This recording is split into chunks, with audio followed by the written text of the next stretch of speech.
अभी इसके पहले के लेक्चर में भी ज्योग्राफी में हम लोग ने कुछ बेसिक चीज़ें देखी थी।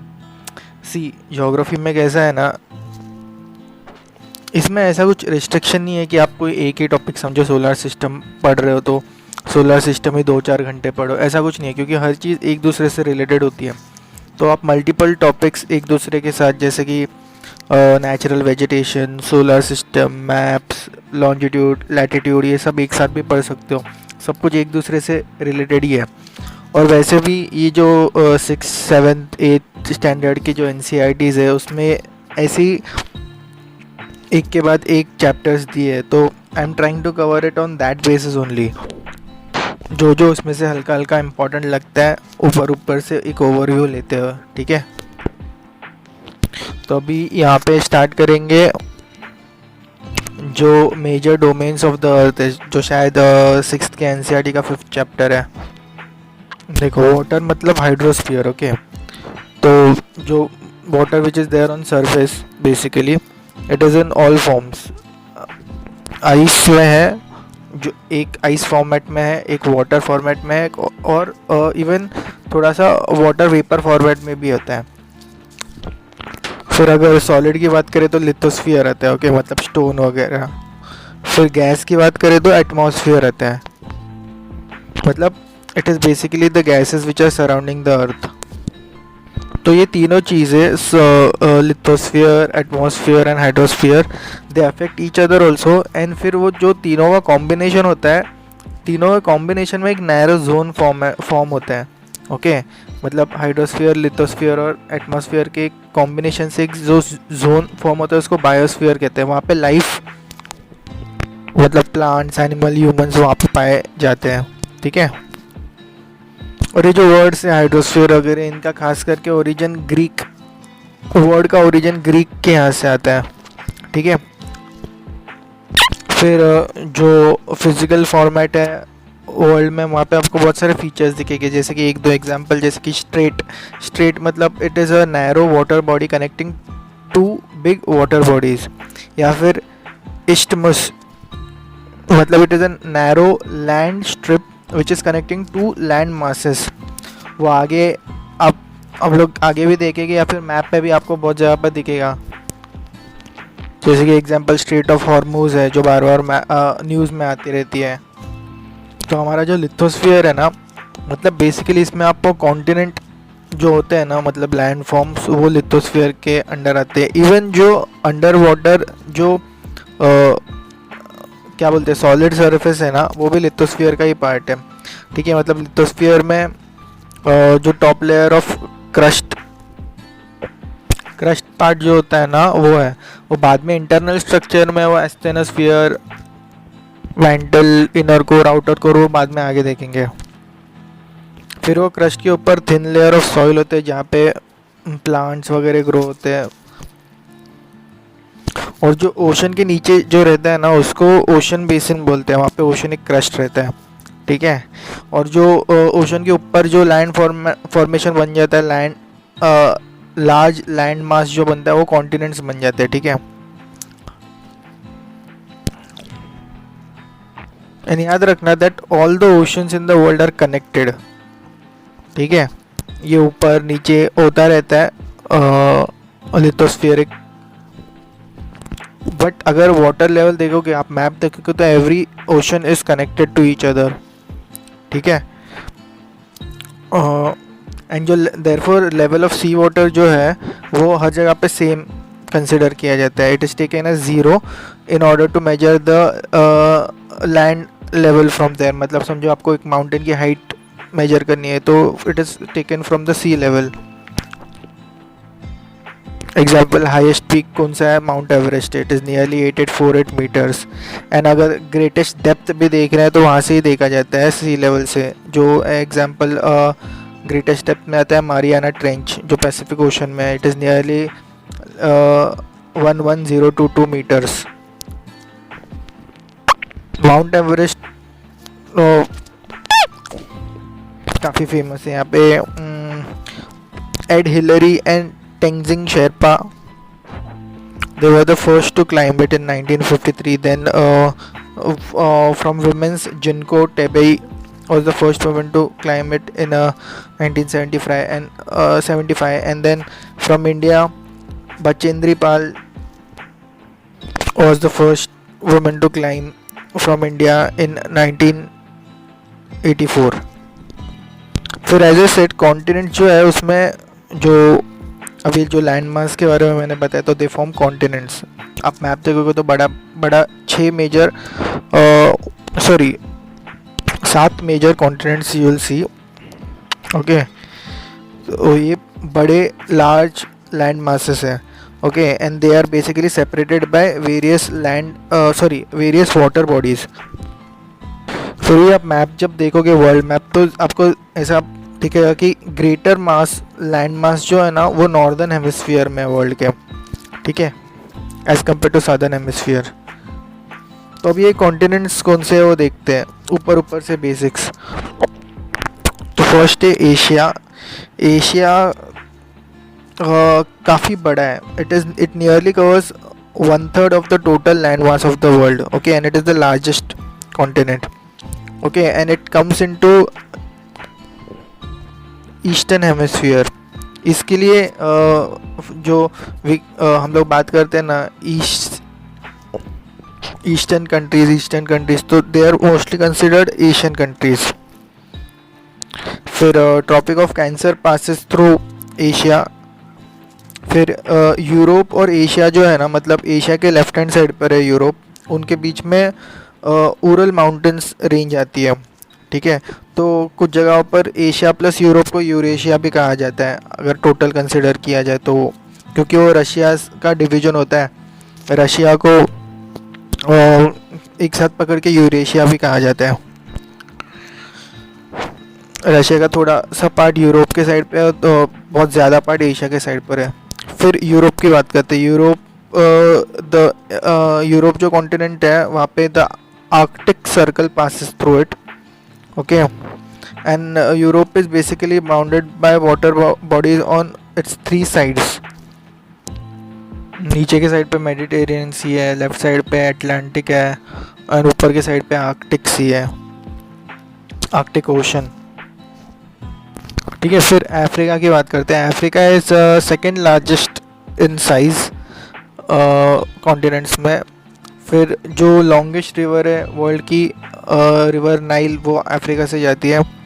फिर अफ्रीका को अगर आप देखोगे तो यहाँ पे तीनों, ट्रॉपिक ऑफ कैंसर, उसके नीचे इक्वेडर और उसके नीचे ट्रॉपिक ऑफ कैप्रिकॉर्न, तीनों गुजरते हैं यहाँ से. और जो शेप है ना अफ्रीका का, वो तो ऐसा दिखेगा कि ज़्यादा पार्ट जो है अफ्रीका का वो नॉर्दर्न हेमिस्फीयर में आता है. Okay, as compare to southern hemisphere. और इक्वेटर भी नियरली मिडिल से पास होता है अफ्रीका के. फिर अफ्रीका में वर्ल्ड्स लार्जेस्ट हॉट डेजर्ट भी है, सहारा डेजर्ट. और अफ्रीका भी it is bound on all the sides by seas and ocean. ऊपर के साइड पे मेडिटेरियन, बाजू के साइड पे अटलांटिक है, फिर इंडियन ओशन है. अभी डेप्थ में नहीं जाते आप, एक जस्ट सिंपली एक बार वर्ल्ड मैप ओपन करोगे ना तो आपको ये सब ओशंस किसके बाजू में कौन सी है वो सब दिखेगी. वरना हम लोग ने वर्ल्ड मैप का सीरीज़ भी किया है, पर उसमें काफ़ी इन डेप्थ में बात की है. तो जस्ट ऊपर का नॉलेज देखने गए तो एक बार बस अपने एटलास में से देख लो. वरना अगर इन डेप्थ वर्ल्ड मैप का अंडरस्टैंडिंग करने गए तो वर्ल्ड मैप मतलब हर एक कॉन्टिनेंट वाइज अलग अलग लेक्चर्स बनाए हैं. फिर नेक्स्ट है नॉर्थ अमेरिका. ठीक है, north America is third largest in size in continents. So basically north America के नीचे के साइड पे साउथ अमेरिका है, and it is linked by south America bye isthmus of Panama. Okay, और north America पे के भी तीनों साइड पर ओशन है. एंड नॉर्थ अमेरिका अगर आप देखोगे तो basically comes in north western hemisphere. ठीक है, फिर उसके नीचे south America, it comes in southern hemisphere. उसके भी लेफ्ट एंड राइट साइड पर ओशंस है, पैसिफिक एंड अटलांटिक. फिर वर्ल्ड की largest river Amazon south America से जाती है. अभी देखना, वर्ल्ड की लॉन्गेस्ट नाइल है एंड वर्ल्ड की लार्जेस्ट रिवर अमेजोन है. ठीक है, तो ये फ़र्क है। फिर साउथ अमेरिका में ही एंडीज माउंटेन रेंजेस है which is world's longest mountain range. ठीक है, तो ये हो गया साउथ अमेरिका। फिर ऑस्ट्रेलिया, जिसको ओशेनिया भी कहते हैं। फिर Australia is the smallest amongst all the continents. It is considered as an island continent. Okay, it comes under southern hemisphere and उसके भी all the sides are covered by ocean and seas various. फिर रह गया कौन सा, Antarctica. It comes under the southern polar region, southern hemisphere में। वहाँ पे परमानेंट आइस फॉर्मेशन होता है। It is also very huge in size, almost Europe और ऑस्ट्रेलिया के कॉन्टिनेंट, यूरोप और ऑस्ट्रेलिया के कॉन्टिनेंट को एक साथ भी करोगे ना तो भी वो थोड़े से छोटे पड़ जाएंगे एंटार्क्टिका से। फिर एंटार्क्टिका के नियरली सेंटर में ही साउथ पोल है। और अगर एंटार्क्टिका में इंडिया के रिसर्च सेंटर देखे तो मैत्री एंड दक्षिण गंगोत्री है। तो हम लोग ने इसके पहले जो रोटेशन एंड रेवोल्यूशन के हिसाब से देखा था कि नॉर्थ पोल और साउथ पोल में प्रॉपरली सनराइज एंड सनसेट वैसा नहीं होता जैसे जनरल बाकी दुनिया में होता है, क्योंकि सनरेज स्लांटेड होते हैं। तो कॉन्सेप्ट समझने के लिए इसके पहले के लेक्चर में आई हैव कवर्ड दैट। ठीक है, तो ये हो गए concepts, basics, just basic idea कि अब कौन से कॉन्टिनेंट्स है। फिर आगे देखते हैं। अभी हम लोग ने इसके पहले हाइड्रोस्फीयर, लिथोस्फीयर के बारे में बात की, तो उसमें से अभी हाइड्रोस्फीयर देखते हैं। Hydrosphere is basically water related. Okay, so it covers water in all forms. अभी अगर आप दुनिया में देखोगे तो nearly water is 71%। Okay, water is 71%। फिर वाटर इन ऑल फॉर्म्स में कौन सा वाटर फॉर्म्स आते हैं? वाटर वेपर आता है, अंडरग्राउंड वाटर्स आते हैं, रिवर आता है, लेक्स आता है, ग्लेशियर्स आता है और ओशंस आता है। ओके, ओशंस पर ओशंस देखोगे तो nearly more than 97% of it is salty. ठीक है, एंड ओशन में देर आर 3 इम्पोर्टेंट मूवमेंट्स। एक तो है टाइडल मूवमेंट्स, फिर ओशन करंट्स एंड वेव्स। ठीक है, इसके लिए ocean is continuously moving currents के हिसाब से, ऑलवेज मूविंग। फिर ओशन में ही क्योंकि ओशन सबसे मेजर पार्ट है एंड क्या बोलते हैं हाइड्रोस्फीयर में, तो उसमें भी मेजर पार्ट में 4 मेजर ओशंस आते हैं, Pacific, Atlantic, Indian and Arctic. अभी साइज वाइज देखोगे तो पैसिफिक सबसे बड़ा है, फिर अटलांटिक है, फिर इंडियन है, फिर आर्कटिक है। Pacific covers nearly 1/3 of the earth and उसका शेप जो है वो सर्क्यूलर सा है। ठीक है, फिर अटलांटिक को देखोगे तो एस टाइप शेप है, मतलब अटलांटिक के लेफ्ट हैंड साइड पे नॉर्थ अमेरिका, नीचे के साइड पे साउथ अमेरिका है। अटलांटिक के राइट हैंड साइड पे यूरोप और नीचे के साइड पे अफ्रीका है। ठीक है, और फिर नॉर्थ अमेरिका, साउथ अमेरिका के लेफ्ट हैंड साइड पे भी पैसिफिक है और यूरोप, अफ्रीका और एशिया के राइट हैंड साइड पे भी पैसिफिक है। इसके लिए वो पैसिफिक बाद में सर्क्यूलर शेप बनता है।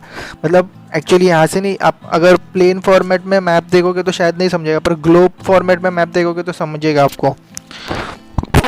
फिर जो अटलांटिक है उसकी कोस्ट लाइन काफ़ी इंडेंटेड है, तो इसके लिए यहाँ पे काफ़ी सारे हार्बर्स बन जाते हैं ईजीली।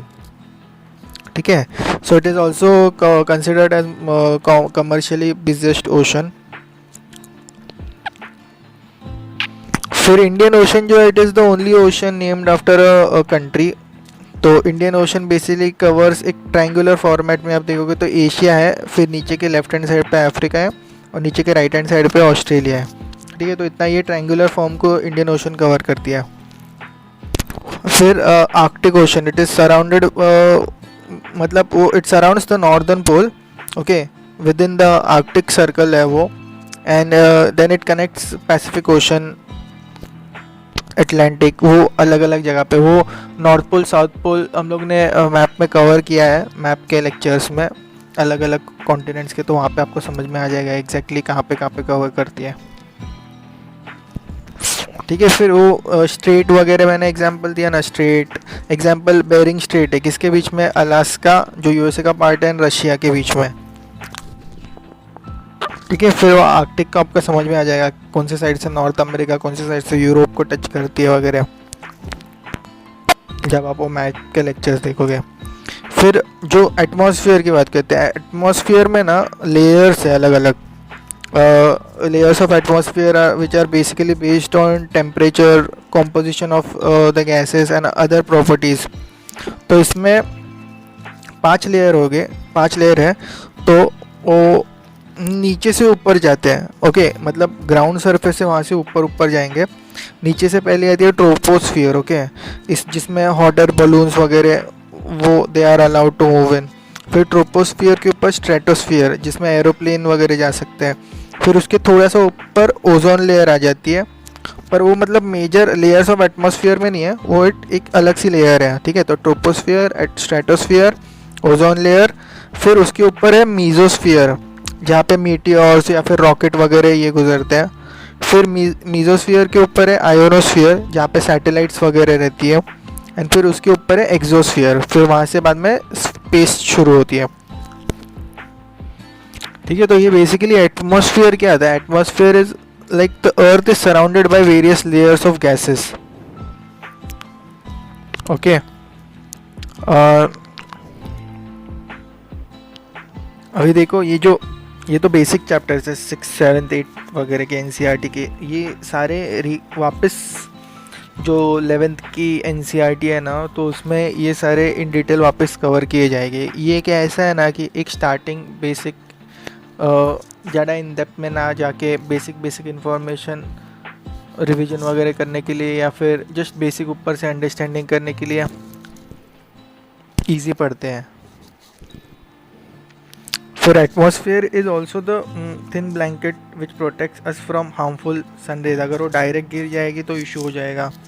फिर वहाँ पे ओजोन लेयर वगैरह आती है, तो वो थोड़ा सा चेंजेस लाते हैं। फिर it makes it comfortable for the मतलब अर्थ के लिए कितना कंफर्टेबल है उस हिसाब से वो मैनेज हो जाता है सनरेज का intensity. Generally atmosphere is considered nearly up to 1600 kilometres okay from the surface. और जो डेंसिटी है ना एटमॉस्फेयर की, it varies with the height. Okay, मतलब एल्टीट्यूड, मतलब आप जैसे समझो नीचे नीचे जाओगे सी लेवल के पास में। ओके, दो चीज़ें एग्जांपल है, एक है सी लेवल एंड दूसरा है समझो माउंट एवरेस्ट का टॉप। ओके, तो जैसे जैसे आप सी लेवल के पास में आओगे ना नीचे की तरफ, एल्टीट्यूड नीचे नीचे आएगा। ठीक है, तो जैसे नीचे नीचे आओगे वहाँ पे डेंसिटी एटमॉस्फेयर की बढ़ जाएगी एंड देयरफॉर टेम्परेचर भी बढ़ जाएगा। ठीक है, तो मतलब डेंसिटी जो है वो मैक्सिमम लेवल कहाँ पे रहती है, सी लेवल पे density of air is maximum. और जैसे जैसे समझो आप एक कोई माउंट एवरेस्ट को क्लाइंब कर रहे हो, तो जैसे जैसे you will reach on top of the mountain ना, डेंसिटी कम होती जाएगी एयर की। देयरफॉर वो जो क्लाइंबर्स होते हैं उनको कभी कभी ऑक्सीजन की ज़रूरत पड़ती है। मतलब जैसे जैसे एल्टीट्यूड ऊपर ऊपर जाता है डेंसिटी कम होती है। ठीक है, क्योंकि क्या है, डेंसिटी कम हो गई तो इसके वजह से क्या हो गया, मतलब एयर में जो पार्टिकल्स है वो थोड़े से डेंसिटी, मतलब क्या एक जगह में एकदम जैम पैक करके एटम्स को रख दिया जाए। और डेंसिटी कम होना मतलब क्या, मतलब वो जो एटम्स है एयर में के वो थोड़े दूर दूर हो गए, इसके लिए वो ब्रेथलेसनेस की फीलिंग आती है। ठीक है, तो ऐसा कॉन्सेप्ट है। और इसके लिए टेम्परेचर भी नीचे सी लेवल के पास में आपको ज़्यादा मिलेगा एज़ कम्पेयर टू अगर आप माउंटेन के ऊपर जाओगे। इसके लिए लोगों को ठंडी ठंडी जगह जाना होता है तो माउंटेन के ऊपर जाते हैं, वहाँ पर टेम्परेचर कम होता है as compare to ground level. फिर अगर कंपोजिशन देखोगे तो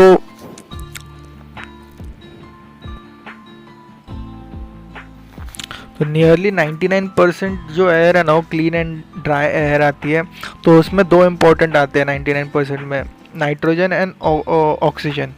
ठीक है, तो नाइट्रोजन जो होता है it is nearly 78%, which is nitrogen is important for growth of organisms वगैरह एक्सेट्रा।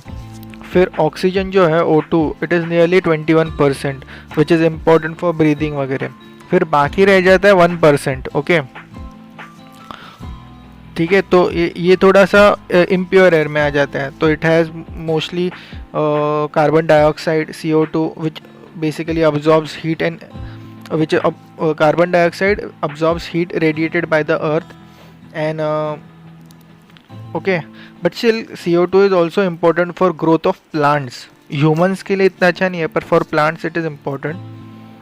Okay, and उसका बेसिक फॉर्मेशन काम था in order to keep the CO2 का काम था कि in order to keep the earth warm. Okay, but कैसा हो गया due to too much of CO2 emissions, वो बहुत ज़्यादा ओवर एक्टिव हो गया है CO2 का इस काम to keep the earth warm.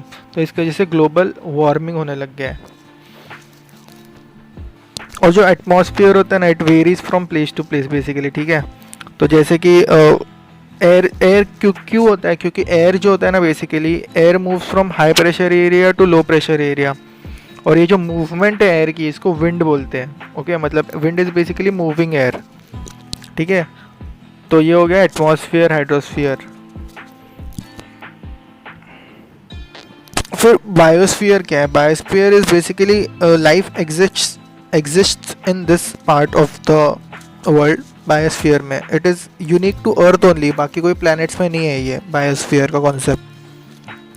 फिर इसमें ऑर्गेनिजम्स जैसे कि from microbes till huge mammals, even plant kingdom to animal kingdom, ये सब इसमें कवर हो जाते हैं and they live here in biosphere reason.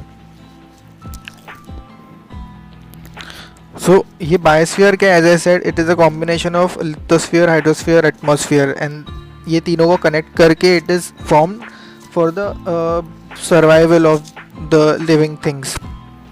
Okay, फिर ऊपर बायोस्फीयर का क्या है, अब ह्यूमन एक्टिविटीज जैसे कि too much of carbon emission वगैरह इट अफेक्ट्स इट। तो इसकी वजह से कैसा होता है, जो समझो फॉरेस्ट फायर वगैरह हो सकते हैं, पोल्यूशन बढ़ सकता है, इसके लिए एनिमल लाइफ को डेंजर हो सकता है वगैरह वगैरह। ठीक है, तो वो नेचुरल बैलेंस मेंटेन रहे इसके लिए भी काम किया जाना चाहिए। फिर ना लिथोस्फीयर के यहाँ पे ना जो major landforms of the earth है ना वो देखते हैं। अब इसका एक डायग्राम छोटा सा रफ टाइप डायग्राम बना देंगे यहाँ पे D1। तो वहाँ पे देखो कौन से मेजर लैंडफॉर्म्स आ जाते हैं। एक है माउंटेन्स, ओके, फिर दूसरा है माउंटेन रेंज, फिर तीसरा है हिल। ओके, हिल्स मतलब जिसका हाइट है less than, it is considered less than 600 metre, तो हिल। फिर माउंटेन्स के नीचे की साइड पे है प्लेटो। फिर माउंटेन रेंजेस के नीचे की साइड पे बनता है बेसिन। ओके, जो रिवर्स वगैरह आते हैं तो उससे रिवर बेसिन वगैरह बनता है। ठीक है, तो रिवर्स जो बाद में आगे आती है, तो रिवर्स के यहाँ पे यू कैन फाइंड लेक्स। फिर रिवर को अलग अलग साइड से ट्रिब्यूटरीज मिलती है वो। फिर नीचे रिवर ओशन के पास आती है तो वहाँ पे डिस्ट्रीब्यूटरीज बन जाती है। एंड जो माउथ ऑफ द रिवर होता है, मतलब जहाँ पे ओशन के यहाँ पे वो खुलती है, तो वहाँ पे डेल्टाज बनते हैं। ठीक है, एंड उसके नीचे सी या फिर ओशन जो भी होता है वो। फिर प्लेन रीजन होता है जो काफ़ी बड़ा होता है, जैसे कि गंगा प्लेन्स वगैरह। And it is connected to a land mass again which is called a peninsula, जो वाटर बॉडी के पास में होता है। तो ये दोनों को it is connected by isthmus. फिर प्लेन और शायद और कोई बड़ा लैंड सरफेस जैसे कि एक आइलैंड लेते हैं, तो अगर वो दोनों के बीच में कोई लैंड मास नहीं है, वाटर बॉडी है वो दोनों के बीच में, तो it is called as a strait. ठीक है, तो ये दो फ़र्क है इस्टमस एंड स्ट्रेट में। और फिर वहाँ पे वो जो पार्ट है ओशन के यहाँ पे it is called the coast. फिर आइलैंड्स में अगर आप देखोगे तो जो छोटे छोटे आइलैंड्स की रेंज बनती है उसको आर्चिपेलागो बोलते हैं।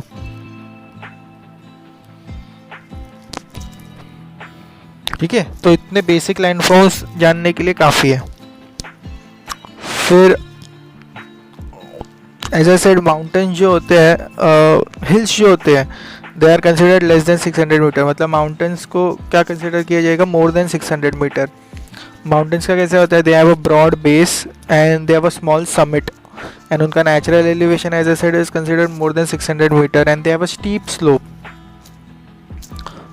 कुछ माउंटेन्स तो इतने बड़े होते हैं, they are higher than clouds also, ठीक है। और वो जब एक साथ रहते हैं तो उनको माउंटेन रेंज भी कहा जाता है, जैसे कि हिमालयन माउंटेन रेंज। तो हिमालयन माउंटेन रेंज में काफ़ी सारे माउंटेन्स आते हैं, एवरेस्ट आता है, K2 वगैरह आता है। तो यहाँ पे ना कुछ mountains, some mountains have permanently frozen river of ice, okay, जिसको ग्लेशियर बोलते हैं। तो वहाँ से धीरे धीरे पानी निकलता है, तो वो हिमालयन रिवर्स बनती है, तो वो बाद में गंगा प्लेन से वगैरह गुजर कर बे ऑफ बंगाल में वगैरह जाती है। तो ऐसा कॉन्सेप्ट है। और कुछ माउंटेन्स लैंड सरफेस से ऊपर होते हैं और कुछ mountain they are below the sea also, मतलब जो सी का ओशनिक क्रस्ट है ना, वहाँ से भी कुछ माउंटेन्स बनते हैं। अब ये माउंटेन फॉर्मेशन में क्या कॉन्सेप्ट है ना, कि हमारा जो ग्राउंड है ना, जो land surface it is constantly moving. इसमें दो मूवमेंट्स होते हैं, एक तो होता है इंटरनल एंड दूसरा होता है एक्सटर्नल। तो जो इंटरनल होता है ना, इंटरनल मतलब जो मैग्मा वगैरह इंटरनल स्ट्रक्चर हम लोग आगे देखेंगे, पर वो घूमता है, उसका सर्कुलेशन होने की वजह से इंटरनल अपलिफ्ट एंड सिंकिंग होता है कुछ एरियाज़ का, तो वहाँ पे लैंडफॉर्म चेंज होते हैं, हिल माउंटेन वगैरह ऐसे रीजन्स बनते हैं। फिर एक्सटर्नल में आप देखोगे तो एक्सटर्नल चेंजेस क्यों होते हैं ग्राउंड पे, तो समझो एक हिल है, तो वहाँ पे एक्सटर्नल चेंजेस में आएंगे, उसका हिल का वेयरिंग एंड वगैरह होगा, टूटेगा वगैरह। तो फिर या फिर डिपोजिशन, मतलब विंड अलग अलग जगह से कुछ मटेरियल लाके हिल के ऊपर रखते जाएगी, तो हिल बड़ा होगा, वेयरिंग से छोटा होगा। तो इसमें वेयरिंग में जैसे कि it can happen because of running water, ये दोनों मतलब wearing and deposition, it can happen because of running water, ice मतलब ग्लेशियर्स, या फिर विंड के वजह से। तो ये बेसिक है इंटरनल एक्सटर्नल। तो माउंटेन्स एज ए साइड कुछ होते हैं फ्रॉम द ग्राउंड सरफेस, तो उसमें Mount Everest is the tallest, 8849 metre है कुछ। एंड जो लाइक कुछ as a side under sea ocean भी होते हैं, तो उसमें माउना किया, ठीक है, वो हवाईन रीजन पैसिफिक ओशन में है, it is an under sea mountain. और उसका मतलब अंडर सी से देखोगे तो नियरली 10,205 मीटर हाइट है। फिर माउंटेन टाइप्स में ना तो उसमें आते हैं बेसिक फोल्ड माउंटेन्स, ओके। तो fold mountains are basically young, okay, young age के होते हैं। यंग में कौन से जनरली वर्ल्ड में अभी हिमालयास है एंड द आल्प्स है। आल्प्स कहाँ पे, Alps is mountain range in Europe, और हिमालय, तो ये यंग टाइप में आते हैं, मतलब फोल्ड माउंटेन्स में आते हैं। तो ये काफ़ी कोनिकल होते हैं और थोड़े से रगेड होते हैं। ये हो गए यंग। अभी फोल्ड माउंटेन्स में यंग, दूसरा होते हैं फोल्ड माउंटेन्स में ओल्ड, ओके। तो ओल्ड में they are more eroded, okay, तो इसके लिए थोड़ा सा स्मूथ राउंडेड शेप हो जाता है, थोड़ा वर्न आउट हो जाते हैं। तो इसमें एग्जांपल ओल्ड फोल्ड माउंटेन्स में कौन से आते हैं, अरावलीज है इंडिया में, एंड उरल माउंटेन रेंज है जो रशिया में आती है, वो है। फिर नॉर्थ अमेरिका में अपालेचियन माउंटेन रेंज है, ठीक है। तो ये हो गए फोल्ड माउंटेन्स के यंग एंड ओल्ड। अभी फोल्ड हो गया। अभी नेक्स्ट है माउंटेन टाइप में ब्लॉक टाइप माउंटेन्स, ठीक है। तो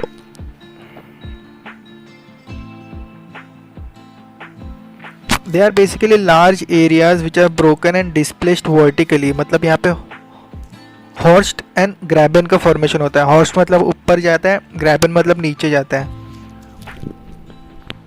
तो इसमें ब्लॉक टाइप में एग्जांपल है Rhine valley formation in Germany and Vosges mountain ranges in France.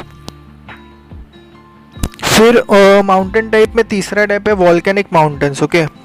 Volcanic mountains they are basically formed by volcanic activity. Example Kilimanjaro mountain in Africa, Tanzania range में, okay. तो अभी volcano मतलब क्या, देखो जो नीचे जो माउंटेन के अंदर से अंदर रहता है ना उसको मैग्मा बोलते हैं, और जब वो बाहर आता है ना उसको लावा बोलते हैं। ठीक है, फिर किलिमंजारो एग्जाम्पल है, और दूसरा है फुजियामा माउंटेन इन जापान।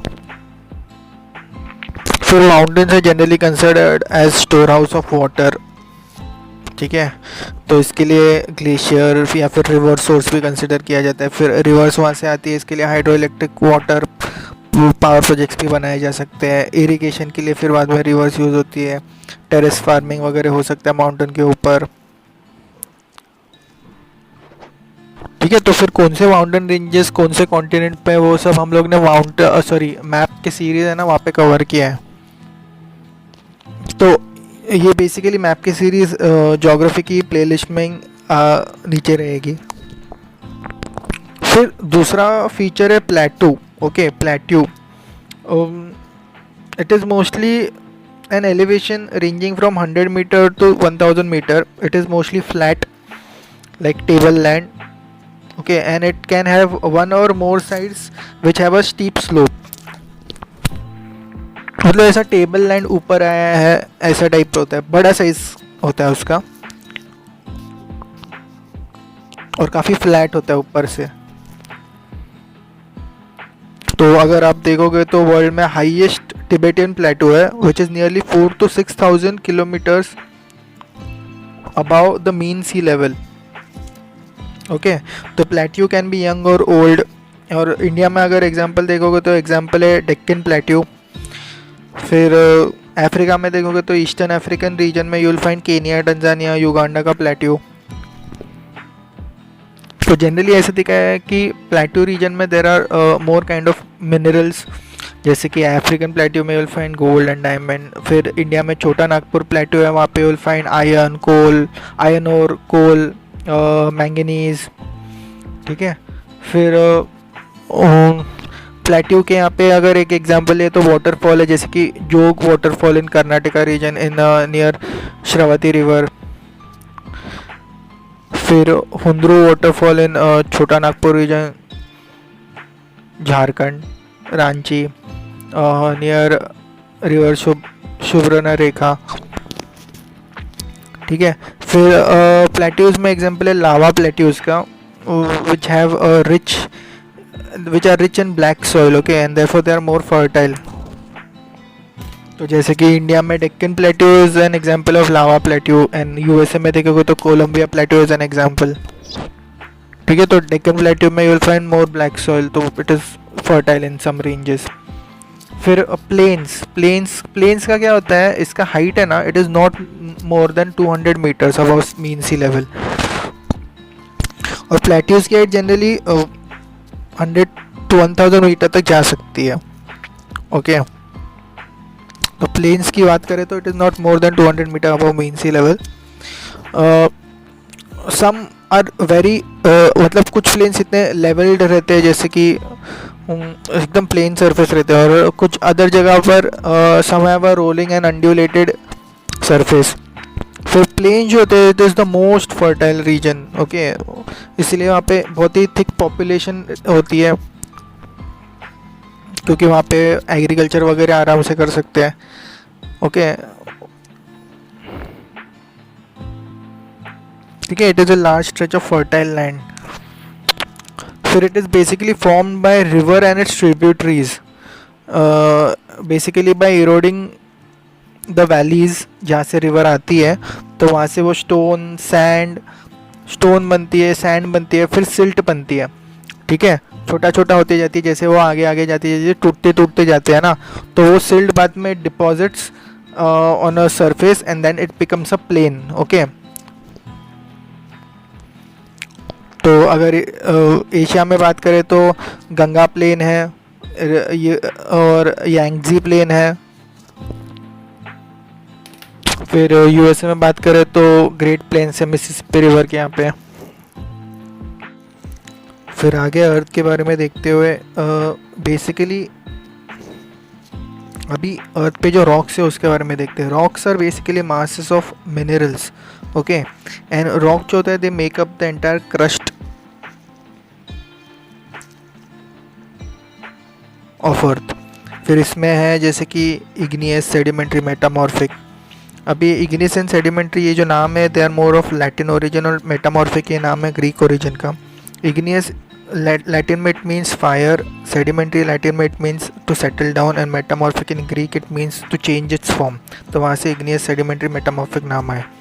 ठीक है, तो रॉक का क्या होता है बेसिकली, रॉक जो होता है ना, समझो इट रोल्स डाउन, ओके, या फिर इट क्रैक्स, या फिर ड्यू टू कुछ भी विंड या फिर ग्लेशियर या फिर रनिंग वाटर की वजह से।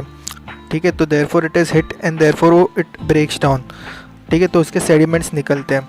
तो ये जो सेडिमेंट्स होते हैं दे ट्रांसपोर्ट वो भी थ्रू विंड, ग्लेशियर या फिर river water, and then it gets deposited.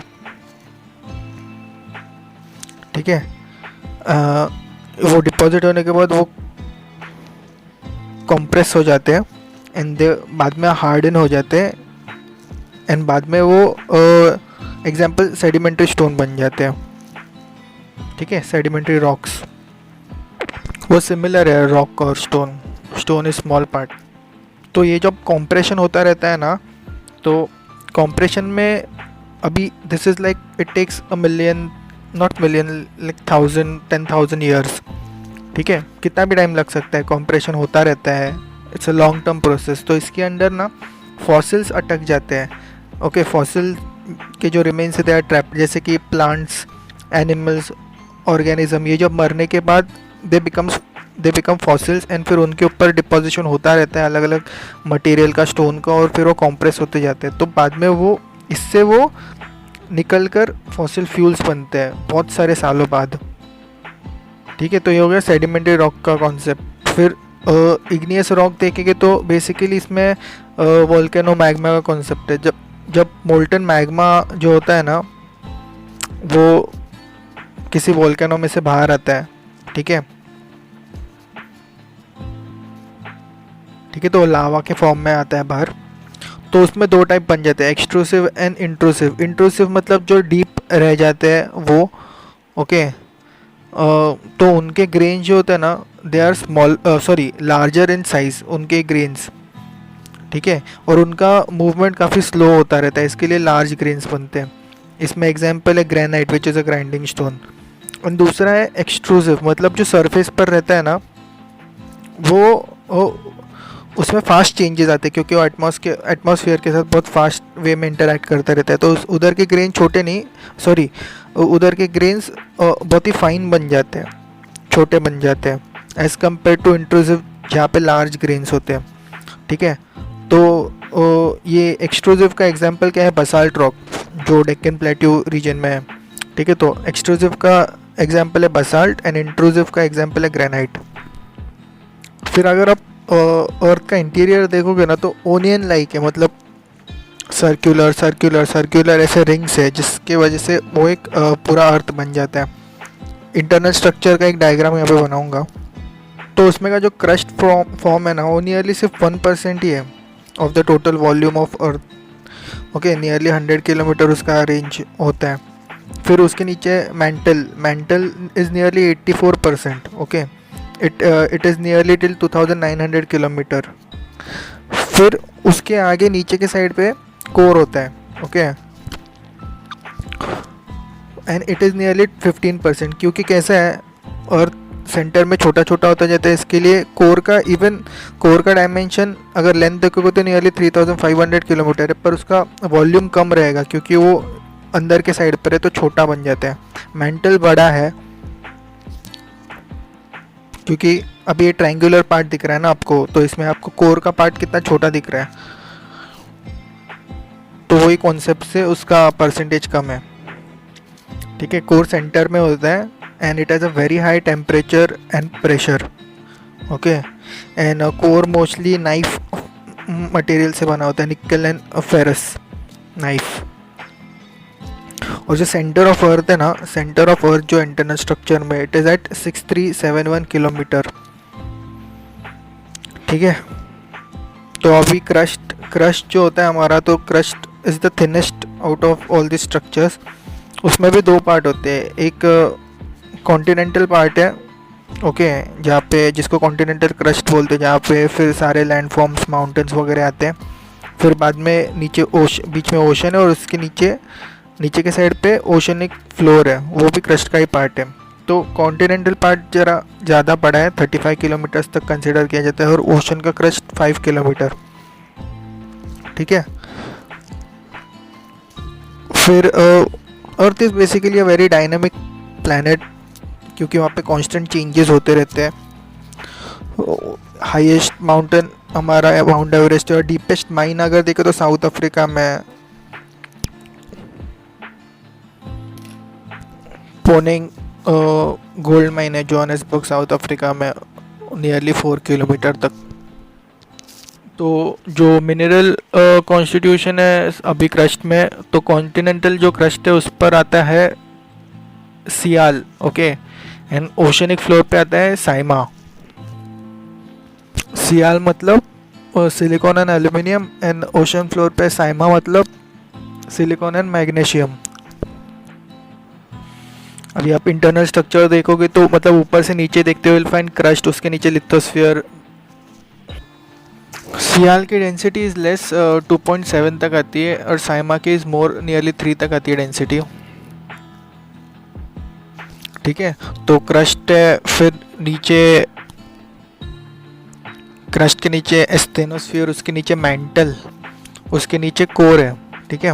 मतलब लिथोस्फीयर, उसके नीचे बेसिकली एस्थेनोस्फीयर थोड़ा सा, फिर मैंटल, फिर कोर, और कोर में आउटर कोर है और एकदम सेंटर के पे इनर कोर है। आउटर कोर थोड़ा छोटा है हाइट में as compare to inner core. Generally asthenosphere वाला पार्ट भी मेंटल में कंसिडर किया जाता है। फिर इनके बीच में जो डिसकंटिन्यूटीज आते हैं वो देखते हैं। तो कॉनकॉर्ड डिसकंटिन्यूटी है पहले between the upper and the lower crust. ठीक है। फिर मोहरविक डिसकंटिन्यूटी है between lower crust and upper mantle. फिर रेपिटी डिसकंटिन्यूटी है between upper mantle and lower mental. फिर गुटेनबर्ग डिसकंटिन्यूटी है between lower mental and outer core. ठीक है, क्योंकि आउटर कोर पहले आता है, बाद में इनर कोर आता है लास्ट में सेंटर पे। और फिर लास्ट है Lehman discontinuity between outer core and inner core. ठीक है।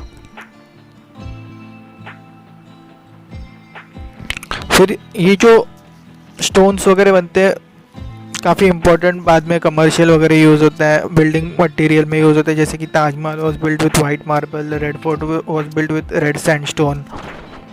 ठीक है।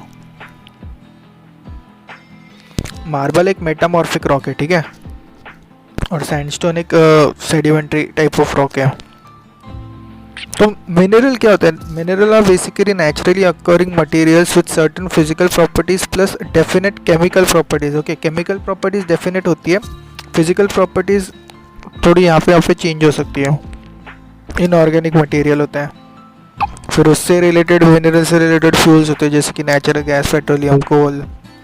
ठीक है। और इवन इंडस्ट्रीज में यूज़ होते हैं, जैसे कि आयरन और गोल्ड, एल्यूमिनियम।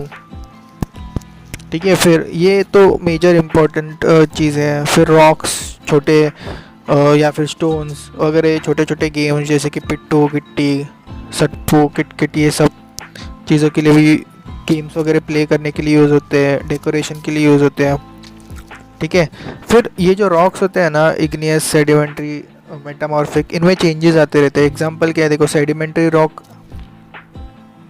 जैसे कि क्ले, उसमें मेटामॉर्फिज्म होता है और वो स्लेट बन जाता है। या फिर सेडिमेंट्री रॉक लाइमस्टोन, उसमें मेटामॉर्फिज्म होता है, वो मार्बल बन जाता है। फिर इग्नियस में एग्जांपल है ग्रेनाइट में मेटामॉर्फिस होके नीसिस हो जाता है, GNEIS। ठीक है, ये कुछ एग्जांपल थे। आगे हम लोग रॉक्स देखेंगे आगे के चैप्टर में, जब 11th की NCERT करेंगे, आगे के लेक्चर्स में हो जाएगा वो, तो वहाँ पे थोड़ा और डिटेल में देखेंगे। बेसिकली इग्नियस और सेडिमेंट्री रॉक ना, मेटामॉर्फिज्म उनमें होता है बेसिकली अंडर प्रेशर या फिर टेम्परेचर, मतलब हीट। फिर शेल जो है सेडिमेंट्री, वो शिस्ट बन जाता है। फिर रॉक साइकिल को बेसिकली देखते हैं। बेसिकली 3 टाइप के रॉक है ना, इग्नियस, सेडिमेंट्री और मेटामॉर्फिक। अभी देखो, इग्नियस रॉक जो होते हैं उनमें अगर वेदरिंग या फिर इरोजन हो जाएगा तो उनमें सेडिमेंट्स बनेंगे, तो सेडिमेंट्स बाद में कॉम्पैक्शन और सीमेंटेशन उनका हो जाएगा तो वो सेडिमेंट्री रॉक बनता है। ठीक है, ठीक है। तो इग्नियस से सेडिमेंट्री बन सकता है, या फिर सेडिमेंट्री वापस उसमें वेदरिंग या फिर इरोजन, सेडिमेंट्री वापस टूट के वापस सेडिमेंट भी बन सकता है। ठीक है, तो अभी सेडिमेंट्री रॉक जो बन गया है, तो sedimentary rock under heat and pressure it can be metamorphosized और it can become metamorphic rock. ठीक है, तो मेटामॉर्फिक रॉक भी बाद में जाके अगर वहाँ पे वेदरिंग या फिर इरोजन हो गया तो वो भी बाद में सेडिमेंट बन सकते हैं और वापस वो सेडिमेंट्री रॉक बन सकते हैं। फिर इग्नियस रॉक जो था, इग्नियस रॉक भी अगर हीट और प्रेशर के अंडर आ गया तो इग्नियस रॉक भी मेटामॉर्फिक रॉक बन सकता है। ठीक है, तो अगर हम लोग वॉल्केनो की बात करें तो मेटामॉर्फिक रॉक जो है उसमें भी मेल्टिंग हो सकता है, इग्नियस रॉक में भी मेल्टिंग हो सकता है अंडर द वॉल्केनो, तो वो दोनों मैग्मा बन सकते हैं। ठीक है, तो बाद में मैग्मा बाहर आएगा, कूलिंग होगा, तो कूलिंग जब होगा तो लावा बन जाएगा, तो कूलिंग होने के बाद वो वापस इग्नियस रॉक बनता है। तो ये रॉक साइकिल चलती रहती है। फिर हम लोग ने पहले ही डिस्कस कर लिया कि अर्थ एक बहुत ही डायनामिक सा प्लैनेट है, तो यहाँ पे हमेशा मूवमेंट चलती रहती है। तो एग्जांपल लिथोस्फेरिक प्लेट्स जो है हमारी, जो लिथोस्फीयर है ना, वो भी ऐसा पूरा इंटैक्ट नहीं, उसमें भी प्लेट्स है थोड़ी सी, तो यहाँ पे वहाँ पे हिलती रहती है अकॉर्डिंग टू नीचे के साइड पे जो इंटरनल मूवमेंट होते हैं अर्थ के इंटरनल स्ट्रक्चर में, उस हिसाब से। ठीक है, basically they move according to the cyclic movement of magma, ये लिथोस्फेरिक प्लेट्स। पैसिफिक प्लेट है, यूरेशियन प्लेट है, अलग अलग प्लेट्स है, और डायग्राम आप इंटरनेट पे डालोगे तो आपको मिल जाएगा। ठीक है, तो सरफेस में मूवमेंट चलती रहती है उस हिसाब से। तो ये मूवमेंट ये जो मूवमेंट होती है उसके दो रीज़न होते हैं, एक तो एक्सोजेनिक एंड एंडोजेनिक। ठीक है, एंडोजेनिक मतलब ओरिजिन से, एंडोजेनिक में दो टाइप होते हैं, सडन एंड स्लो मूवमेंट। तो सडन में क्या होता है, जब अर्थक्वेक या फिर वोल्केनो या फिर लैंडस्लाइड हो जाता है तो इंटरनल साइड से वो मूवमेंट होती है सरफेस की। फिर दूसरा है डायस्ट्रोफिक, मतलब ये ब्रेकिंग नहीं है, बिल्डिंग मूवमेंट है, मतलब बिल्डिंग ऑफ अ माउंटेन एक डायस्ट्रोफिक टाइप है एंडोजेनिक के अंदर। ठीक है, और ये थोड़ा स्लो मूवमेंट टाइप होता है। और दूसरा एक्सोजेनिक, वो हम लोग ने पहले देख लिया। एक्सोजेनिक में एज ए सेड वो सी या फिर मतलब रनिंग वाटर, विंड, ग्लेशियर्स, इनके वजह से जो होता है चेंजेस वो। ठीक है, तो अभी एंडोजेनिक में हम लोगों ने अर्थक्वेक का एग्जांपल लिया। अर्थक्वेक इज बेसिकली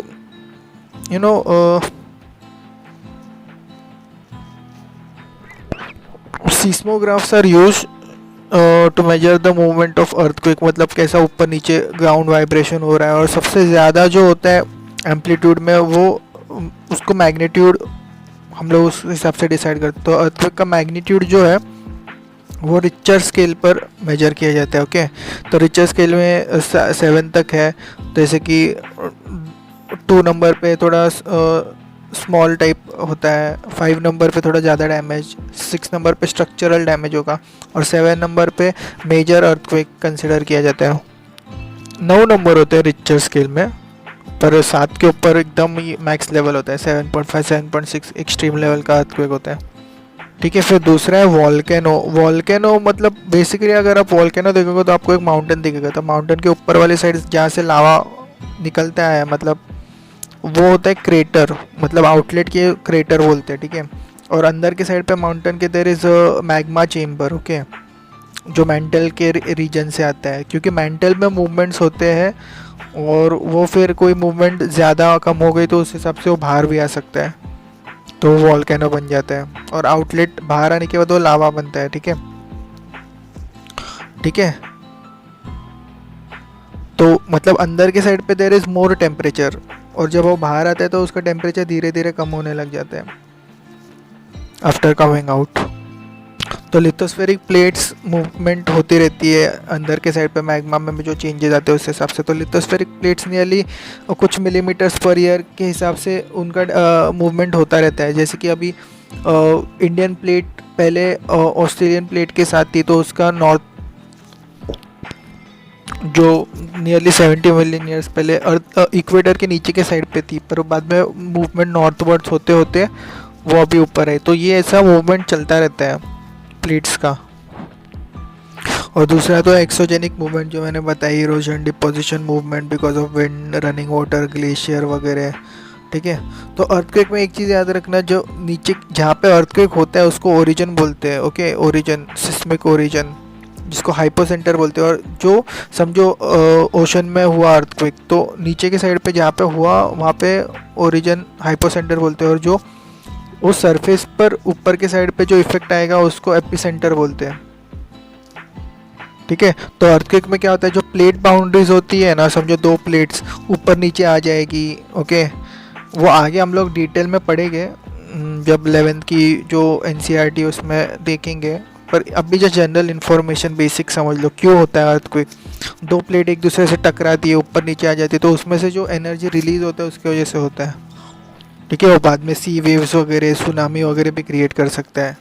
अभी अगर इंडिया में बात करें तो भुज में जो अर्थक्वेक आया था 2001 में, it was nearly 6.9 on Richter scale. Earthquake basically can't be predicted, okay, but there impact can be reduced.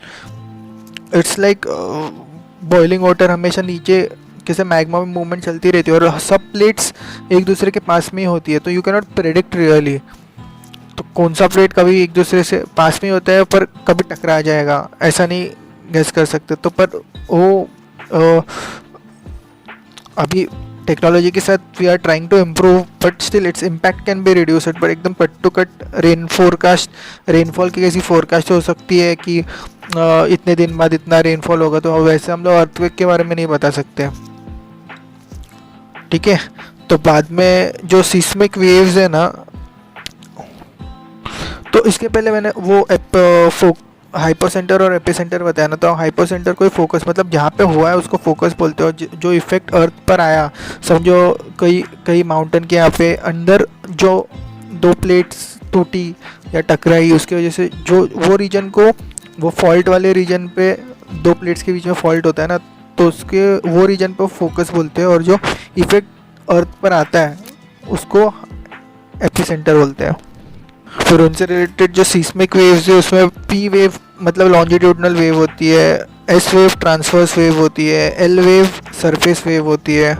ठीक है। तो ये उनमें का वेरिएशन है। अभी एक्सोजेनिक में जो वेयरिंग आउट ऑफ सरफेस होता है, मतलब वोन्ड सरफेस, तो उसमें वेदरिंग जो होता है, वेदरिंग मतलब surface of the rock breaks. फिर इरोजन दूसरा होता है, इरोजन मतलब weathering away of the any land material etcetera due to wind, water, या फिर ice as an active agent, मतलब ग्लेशियर की वजह से वगैरह। ठीक है। एंड डिपोजिशन मतलब क्या, by it deposits on a certain place and it creates a new landform. ठीक है। तो इसमें एक एग्जांपल लेते हैं रिवर का, वर्क ऑफ रिवर। ओके, तो वाटर क्या करता है रिवर का, इट इरोड्स। ठीक है। जो वैली है, समझो जो स्टीप वैली है ना, तो वहाँ से रिवर जाएगी तो वो इरोड करेगी। या फिर जब सॉफ्ट ऑफ हार्ड रॉक ऐसे ऊपर नीचे हो गए, तो जो सॉफ्ट रॉक वाला रीजन होगा, तो वहाँ से अगर रिवर नीचे या फिर कोई भी वाटर फ्लो नीचे आएगा तो वाटरफॉल बन जाएगा। ठीक है। तो एग्जांपल वाटरफॉल का, highest waterfall is in Venezuela, Angel Falls. Africa में विक्टोरिया फॉल्स है on the boundary of Zambia and Zimbabwe. North America में यूएस एंड कनाडा के यहाँ पे नायग्रा फॉल्स है। फिर रिवर क्या होता है, जब वैली से गुजर कर जब वो प्लेन एरिया में आती है, when it enters the plain, तो वो वहाँ पे मिएंडरिंग करती है, मतलब थोड़ा स्नेक टाइप फॉर्मेशन। जो रिवर मतलब स्ट्रेट नहीं जाती कभी, जैसे जैसे उसको रास्ता मिलता है तो मिएंडरिंग बोलते हैं उसको। तो जो कर्वेचर्स आते हैं, ओके, तो उसकी वजह से भी एक जहाँ पे कर्वेचर है वहाँ पे इरोजन होगा, तो वो इरोडेड मटेरियल आगे जाके डिपॉजिट होगा, तो वो वहाँ से वापस वो कर्व बनेगा। तो ऐसे रिवर जाते रहती है। तो अगर यहाँ पे कहीं ओवरफ्लो आ गया, कुछ जगह पर ज़्यादा डिपोजिशन हो गया, ओवरफ्लो आ गया, तो फ्लड भी आ सकता है। ओके। तो बाद में आगे जाते जाते वो सेडिमेंट फाइनर एंड फाइनर बनते जाता है। ठीक है। तो ये जो रिवर के बाजू में फ्लड प्लेन्स बनते हैं, तो वहाँ पे सेडिमेंट्स काफ़ी फाइन होते हैं, एंड देन वो फाइनली रिवर सी तक पहुँचती है एंड वहाँ पे स्प्रेड हो जाती है, स्लो हो जाती है, डिस्ट्रीब्यूटरीज में बन जाती है। और जो वहाँ पे ये एंड पोजीशन पे जो कलेक्शन ऑफ सेडिमेंट होता है वहाँ पे डेल्टा फॉर्मेशन होता है, ठीक है, यहाँ पे थोड़ा ज़्यादा डिपोजिशन होता है। तो फ्लड प्लेन समझा ना, मतलब समझो रिवर एक जगह से जा रही है, मेंटरिंग हो रही है, तो वो जो जितना रेंज कवर करती है ना, उसके आजू बाजू का भी थोड़ा सा साइड्स वहाँ पे फ्लड लीवीज बन जाते हैं because of the material brought by the river, तो वो टोटल रेंज फ्लड प्लेन्स बनता है। और कभी कभी मिएंडरिंग जब होता है तो कभी कभी रिवर अपना कोर्स चेंज कर जाती है, तो थोड़ा सा मिएंडर्ड पार्ट, थोड़ा कर्व पार्ट है ना, वो ऑक्सबो लेक वगैरह बन जाता है। तो ठीक है, तो वो जो मटेरियल वहाँ पे डिपॉजिट होता है जो लीवीज फ्लड प्लेन में वगैरह, तो वो थोड़ा सा रेज्ड मटेरियल हो जाता है क्योंकि इतने सारे फाइन पार्टिकल्स रिवर ला रही है। अभी इसमें इतना ज़्यादा नहीं घुसते हैं आगे आगे, तो ये तो बेसिक मतलब समझ गया ना, एक एग्जांपल दिया मैंने। आगे आगे जो 11th का NCERT है वहाँ पे थोड़ा डिटेल में पढ़ेंगे। ये रिवर का देखा, अभी सी वाटर का ही वर्क एग्जांपल ले रहे, तो सी के यहाँ पे सी के यहाँ पे कैसा काम करता है वो भी देखते हैं, बाय इरोजन एंड डिपोजिशन।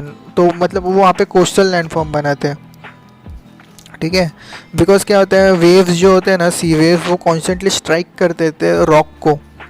तो क्या होता है, समझो एक डोम टाइप स्ट्रक्चर है, तो वहाँ पे कॉन्स्टेंटली स्ट्राइक करेगा वेव कोई, तो वहाँ पे एक थोड़ा सा एक एरिया टूट जाएगा, तो वहाँ पे केव टाइप स्ट्रक्चर बन जाएगा।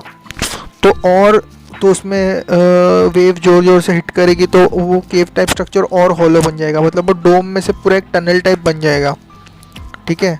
तो वो जब टनल बन जाता है तो वो जो डोम है उसको सी आर्च बोलते हैं। एंड जब इतना ज़्यादा वेव जोर जोर से करेगा तो ऊपर वाला पार्ट ही टूट जाएगा उसका, तो फिर दो स्टैंडिंग स्ट्रक्चर रह जाएंगे, तो उसको मतलब रूफ निकल जाएगा वो डोम का, तो उसको सी स्टैक्स बोलते हैं, मतलब सिर्फ वो केव के वॉल्स ही रह गए, ठीक है। फिर कुछ जगहों पर थोड़ी रॉकी कोस्ट लाइन रहती है, हर जगह पर एकदम बीच टाइप सैंड नहीं रहती, थोड़ी रॉकी कोस्ट लाइन भी रहती है, तो वहाँ पे सी क्लिफ वगैरह बनते हैं about the sea water. Sea waves जो होते थे deposit sediments along this region and thus it forms the beaches. तो ये वर्क ऑफ वाटर था। थोड़ा विंड का वर्क भी देख लेते हैं। विंड को मतलब एओलियन वर्क बोलते हैं। It basically lifts and transports the sand. Okay, मतलब जब वहाँ पे विंड रुक जाती है या फिर स्लो हो जाती है तो वहाँ पे सैंड गिर जाती है, तो जहाँ पे गिर जाती है वहाँ पे डिपोजिशन हो जाता है, ठीक है। एग्जाम्पल लोएसिस वगैरह या फिर हिल ड्यून्स, ठीक है। अभी वो सैंड काफ़ी लाइट वेट होता है तो बहुत लॉन्ग डिस्टेंस तक जा सकता है विंड उसको लेके। डेजर्ट में वगैरह देखोगे विंड अलग अलग, जैसे विंड जाता है वहाँ पे, तो एक एग्जांपल है मशरूम रॉक का, कि कैसे एक रॉक है उसको विंड तोड़ता जाता है, इरोजन करता जाता है, तो वहाँ पे एक स्ट्रक्चर जो बन जाता है उसको मशरूम रॉक बोलते हैं। आप इंटरनेट पे एक फ़ोटो देख सकते हो। ये तो मैं बस एक से ज़्यादा डिटेल में नहीं जाके ओवरव्यू लेते हुए कुछ एग्जाम्पल्स दे रहा हूँ, ठीक है। फिर आइस का वर्क देखते हैं, मतलब ग्लेशियर का। ग्लेशियर मतलब it is basically river of ice, and वो बहुत बड़े साइज़ का होता है, and it erodes the entire landscape by bulldozing it. Okay, तो वहाँ पे डीप होल बन जाते हैं, बाद में वहाँ पे जो आइस है वो मेल्ट हो जाता है, वहाँ पे लेक्स बन जाते हैं, ठीक है। तो और जो मटेरियल लेके जाता है glacier, it is called as glacial moraines. अभी आगे एयर के बारे में देखते हैं। एयर जो है ना, तो अभी आप कॉम्पोजिशन ऑफ एटमॉस्फेयर हम लोगों ने थोड़ा सा पहले देख लिया था। ओके, तो एयर में it includes air and also dust also. फिर एयर जो है ना, air which we breathe is a mix of many gases. Air is basically earth's blanket, और sometimes it is called as global sunscreen also.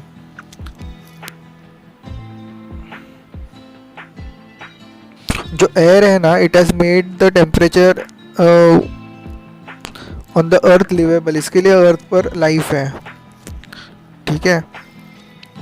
और air में हम लोग ने पहले देखा nitrogen is in maximum quantity. Okay, nitrogen तो जो होता है plants need it for their survival and they can't take it directly from the atmosphere या फिर एयर, देयरफॉर वो सॉइल में लेते हैं। तो सॉइल में कुछ जो बैक्टीरिया है वो लेते हैं, they take it and they change it into form where the plants can use it. फिर ऑक्सीजन है दूसरा, which is extremely important for survival of animals and humans. Okay, oxygen देता है। और ये जो ह्यूमंस होते हैं दे रिलीज CO2, और जो ह्यूमंस एंड एनिमल्स जो होते हैं एंड जो CO2 है that is absorbed by plants, that also helps in their growth. And जो प्लांट्स होते हैं they create O2 oxygen. Okay, by green plants it is created during photosynthesis processes.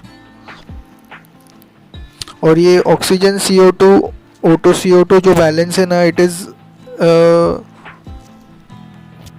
If it is damaged then issue हो सकते हैं, जैसे कि climate change वगैरह। और ये खास करके डैमेज होता है because of burning fuels, fossil fuels वगैरह बहुत ज़्यादा यूज़ करने की वजह से। तो अगर परसेंटेज वाइज देखें तो बेसिकली एयर में nitrogen is 78%, O2 oxygen is 21%, फिर आर्गॉन आता है 0.93%, फिर CO2 आता है 0.03%, फिर थोड़े छोटे गैसेस आते हैं जो रह जाते हैं 0.04% में। Rank wise they are neon, फिर हीलियम, फिर क्रिप्टॉन एंड फिर हाइड्रोजन। ठीक है, तो ये था बेसिक कॉम्पोजिशन ऑफ एयर।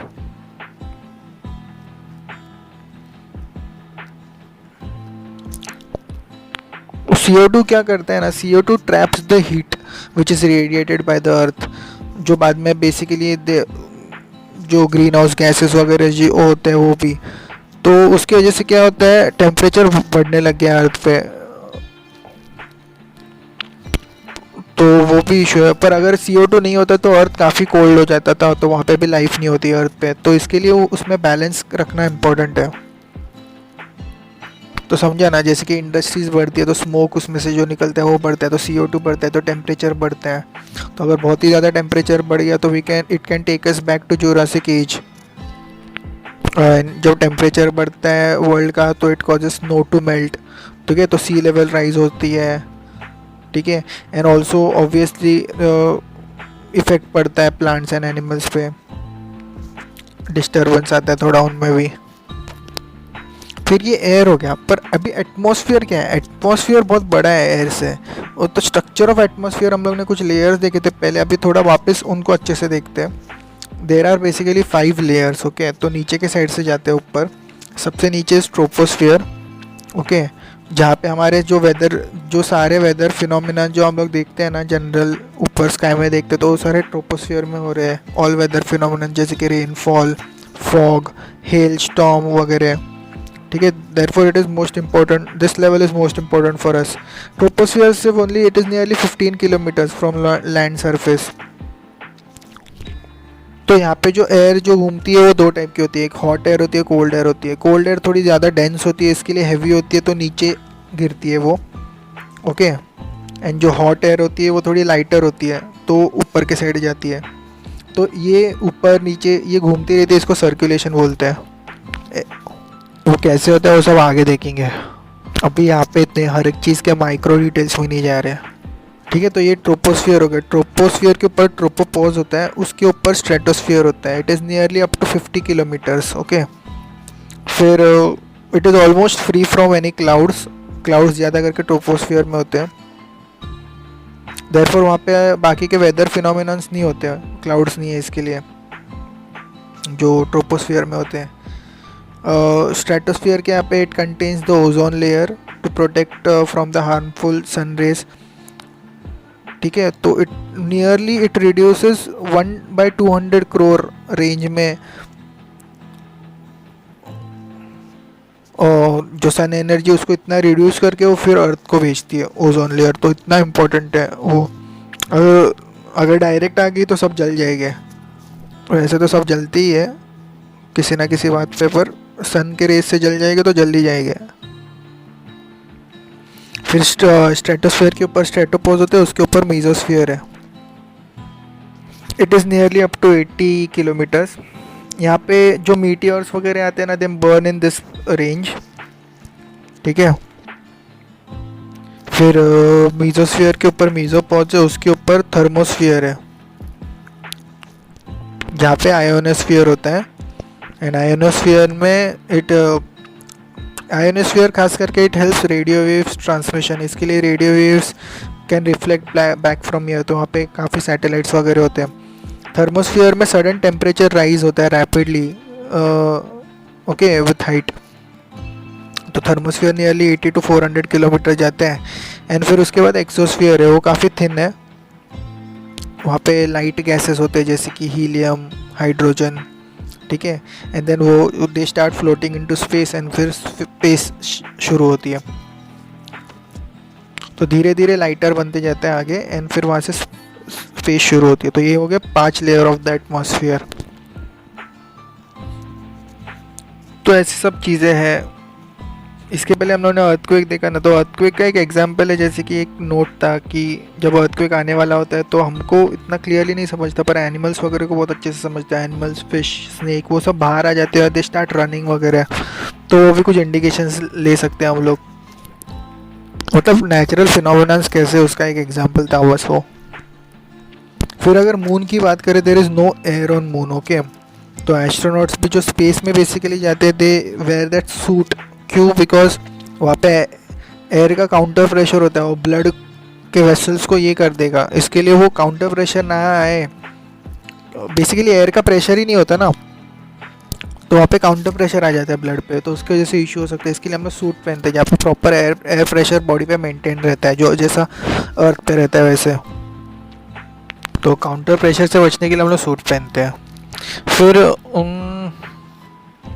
अभी विंड मूवमेंट देखेंगे तो अर्थ पे जो वेस्टर्लीज, ईस्टर्लीज आपने सुना होगा, वो जाती है। तो ये जो वेस्टर्ली नाम है ना, वो कैसे नाम कैसे पड़ा? जो डायरेक्शन में जाता है ना, उसको उसके आगे LY लगा देने का, ली लगा देने का। तो मतलब एग्जांपल, वेस्ट से ईस्ट जा रही है, तो वेस्ट से जा रही है, इसके लिए वेस्टर्ली नाम पड़ गया, ठीक है।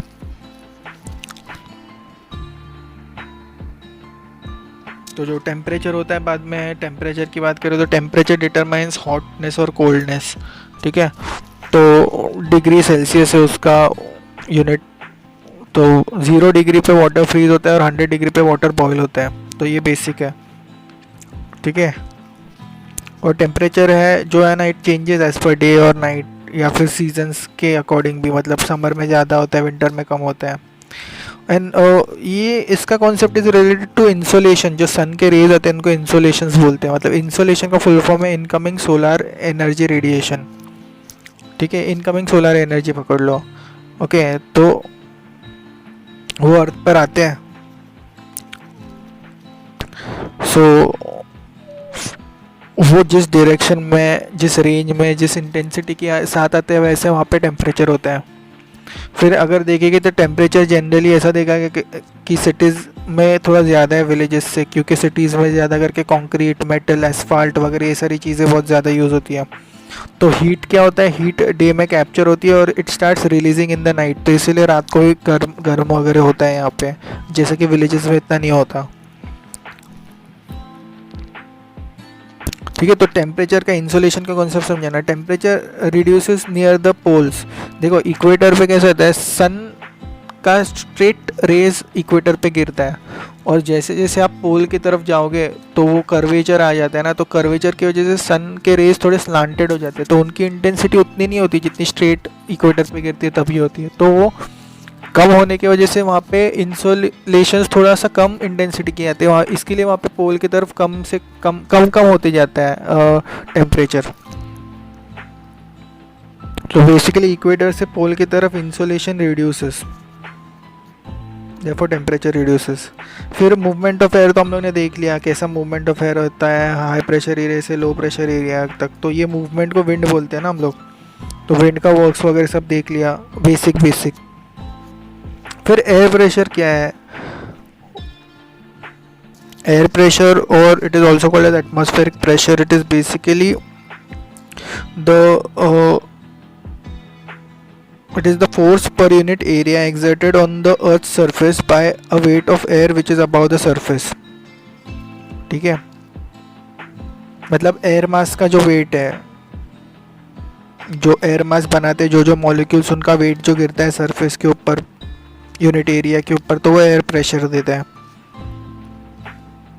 मतलब air above us is putting pressure on us. Okay, अब हमारे बॉडी पर भी प्रेशर गिर रहा है और हमारी बॉडी काउंटर प्रेशर देती है, तो स्टेबलाइज हो जाता है दोनों प्रेशर्स, तो इसके लिए स्टेबल रहता है. तो वही मैंने बताया कि जो स्पेस में जाते हो तो सिर्फ बॉडी काउंटर प्रेशर दे रही है हमारा, स्पेस के यहाँ पे कोई प्रेशर नहीं आ रहा है, एयर प्रेशर नहीं है, वैक्यूम है सब कुछ. तो उल्टा हमारे ही सेल्स, हमारे ब्लड वेसल इतने फास्ट हो रहे कि हम लोग एयर, हमारा काउंटर प्रेशर बॉडी का हमको मार डालेगा. तो इसके लिए वो एस्ट्रोनॉट सूट्स पहनते हैं, तो वहाँ पे इंटरनली एयर प्रेशर मेंटेन रहता है, थोड़ा सा प्रेशर दिया जाता है बॉडी पे, जो हमारे अर्थ पे जैसा प्रेशर रहता है वैसा ही सूट्स में. ठीक है, तो हमारे बॉडी के हर डायरेक्शन में, हर साइड से एयर प्रेशर आ रहा है और हमारी बॉडी वो फिर बैलेंस कर रही है. ठीक है, तो फिर ये जो एयर और टेम्परेचर में ऐसा कॉन्सेप्ट है कि जहाँ पे एरिया ऑफ लो टेम्परेचर होता है ना, जहाँ पे लो टेम्परेचर होता है, तो बेसिकली वहाँ पे एयर क्या होगा, कोल्ड होगा.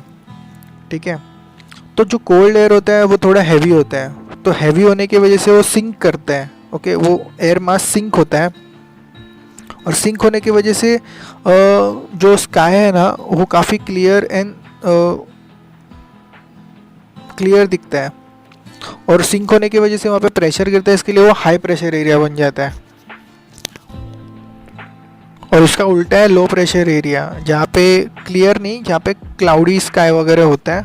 तो लो प्रेशर एरिया के यहाँ पे क्लाउडी स्काई होने की वजह से फिर वहाँ पे वेट वेदर रहता है, रेनफॉल वगैरह ज़्यादा होता है.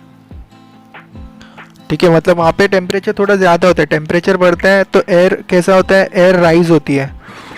ठीक है, कोल्ड एयर सिंक होती है और जब टेम्परेचर बढ़ता है तो गर्म एयर राइज होती है. ओके,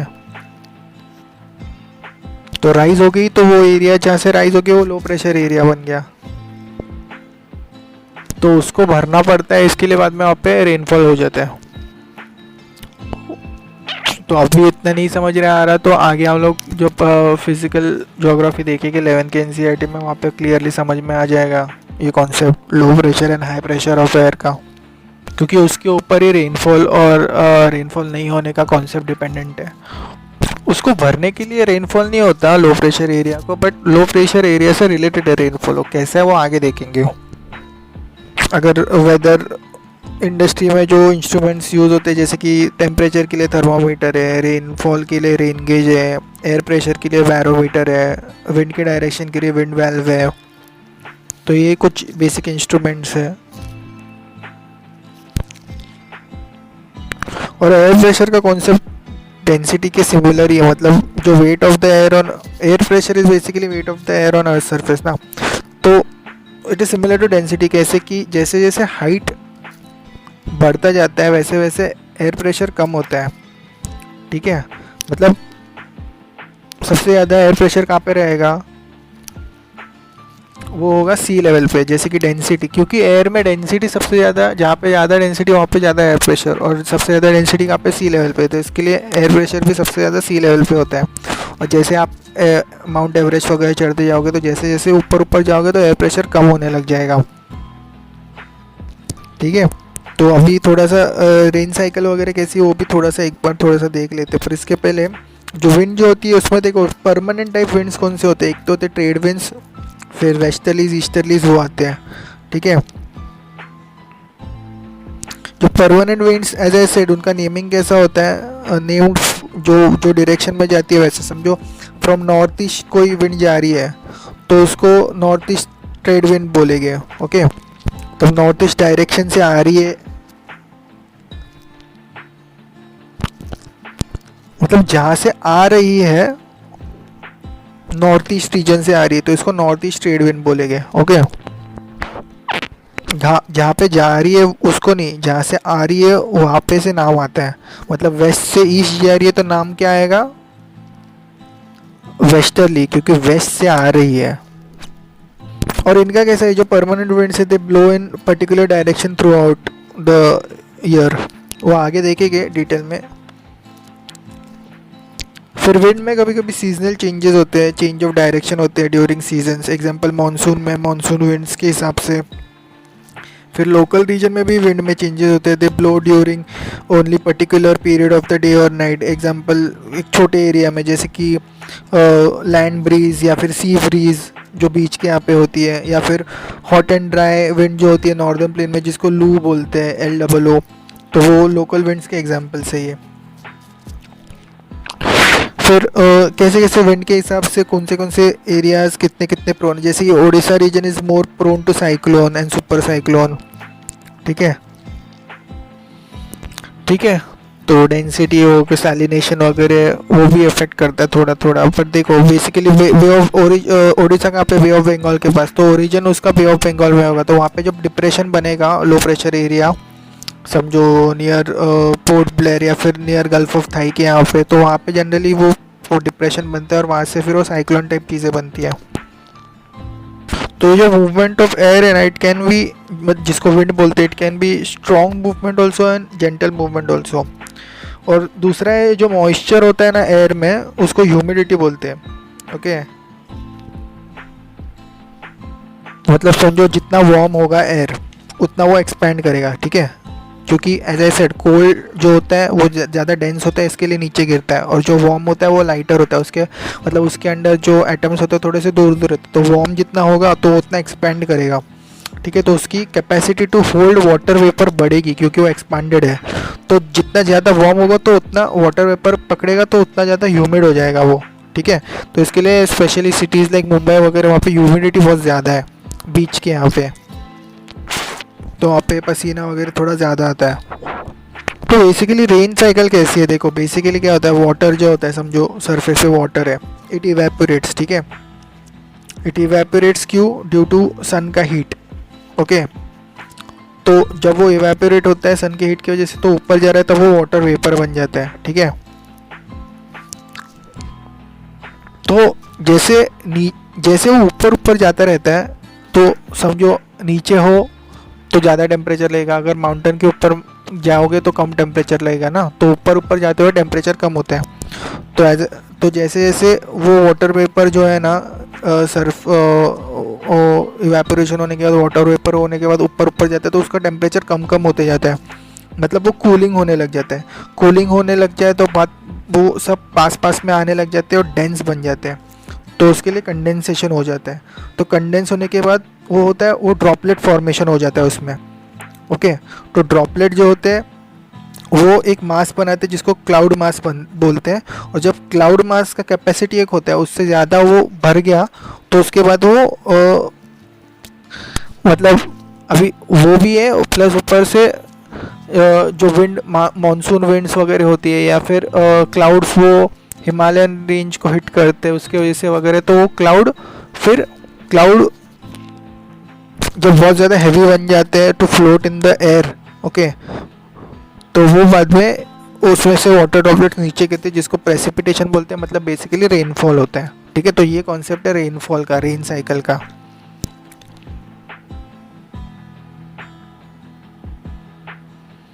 ठीक है, तो फिर वो रेनफॉल अलग अलग रीजन में अलग अलग तरीके से होता रहता है। मुंबई में वगैरह तो ह्यूमिडिटी ज़्यादा है, तो इसके लिए यहाँ पे एज ए सेट स्वेटी थोड़ा ज़्यादा रहता है, या फिर कपड़े सूखने को वगैरह भी थोड़ा ज़्यादा टाइम लगता है, क्योंकि वाटर उसमें से निकलता ही नहीं है ना कपड़ों में से जल्दी से। तो मतलब ये बेसिक चीज़ें जिनका इफेक्ट आता है। ठीक है, अभी इसके पहले जो westerlies, easterlies, north east trade wind वगैरह जो हम लोग बात कर रहे थे ना, उसको एक्चुअल में देखते हैं कि एक्चुअली वो वर्ल्ड में कहाँ पे होते हैं। तो यहाँ पे आपको एक जो डायग्राम दिख रहा है pressure belt and wind system का, मे बी इतना अगर उधर जो लिखा है वो क्लियरली नहीं दिखाई दे रहा, तो try going on the internet, और वहाँ पे you will find just type pressure belts and आपको वो डायग्राम इजीली मिल जाएगा। वहाँ पे थोड़ा सा कलर एंड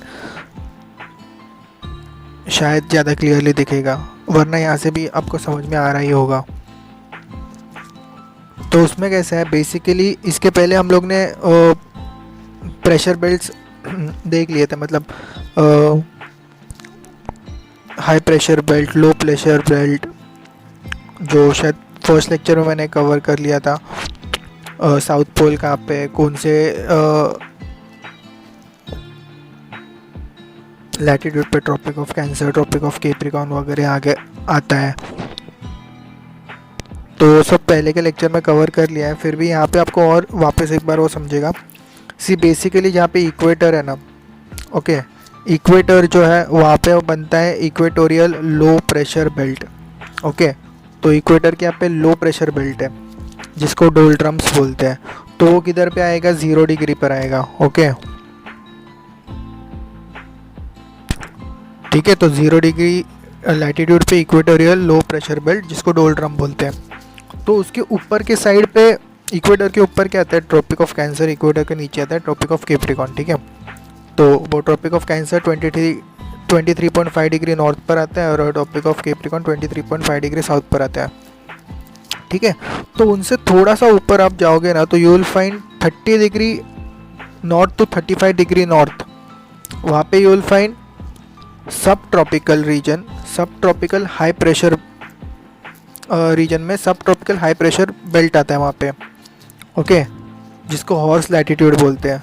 तो ये मैंने ऊपर के साइड पे बताया। नीचे के साइड पे 30 degree south to 35 degree south range में आता है subtropical high pressure belt again, जिसको हॉर्स लैटिट्यूड बोलते हैं। ठीक है, तो ये ट्रॉपिक ऑफ कैप्रिकॉर्न के नीचे है एंड ऊपर वाला ट्रॉपिक ऑफ कैंसर के ऊपर के साइड पर है।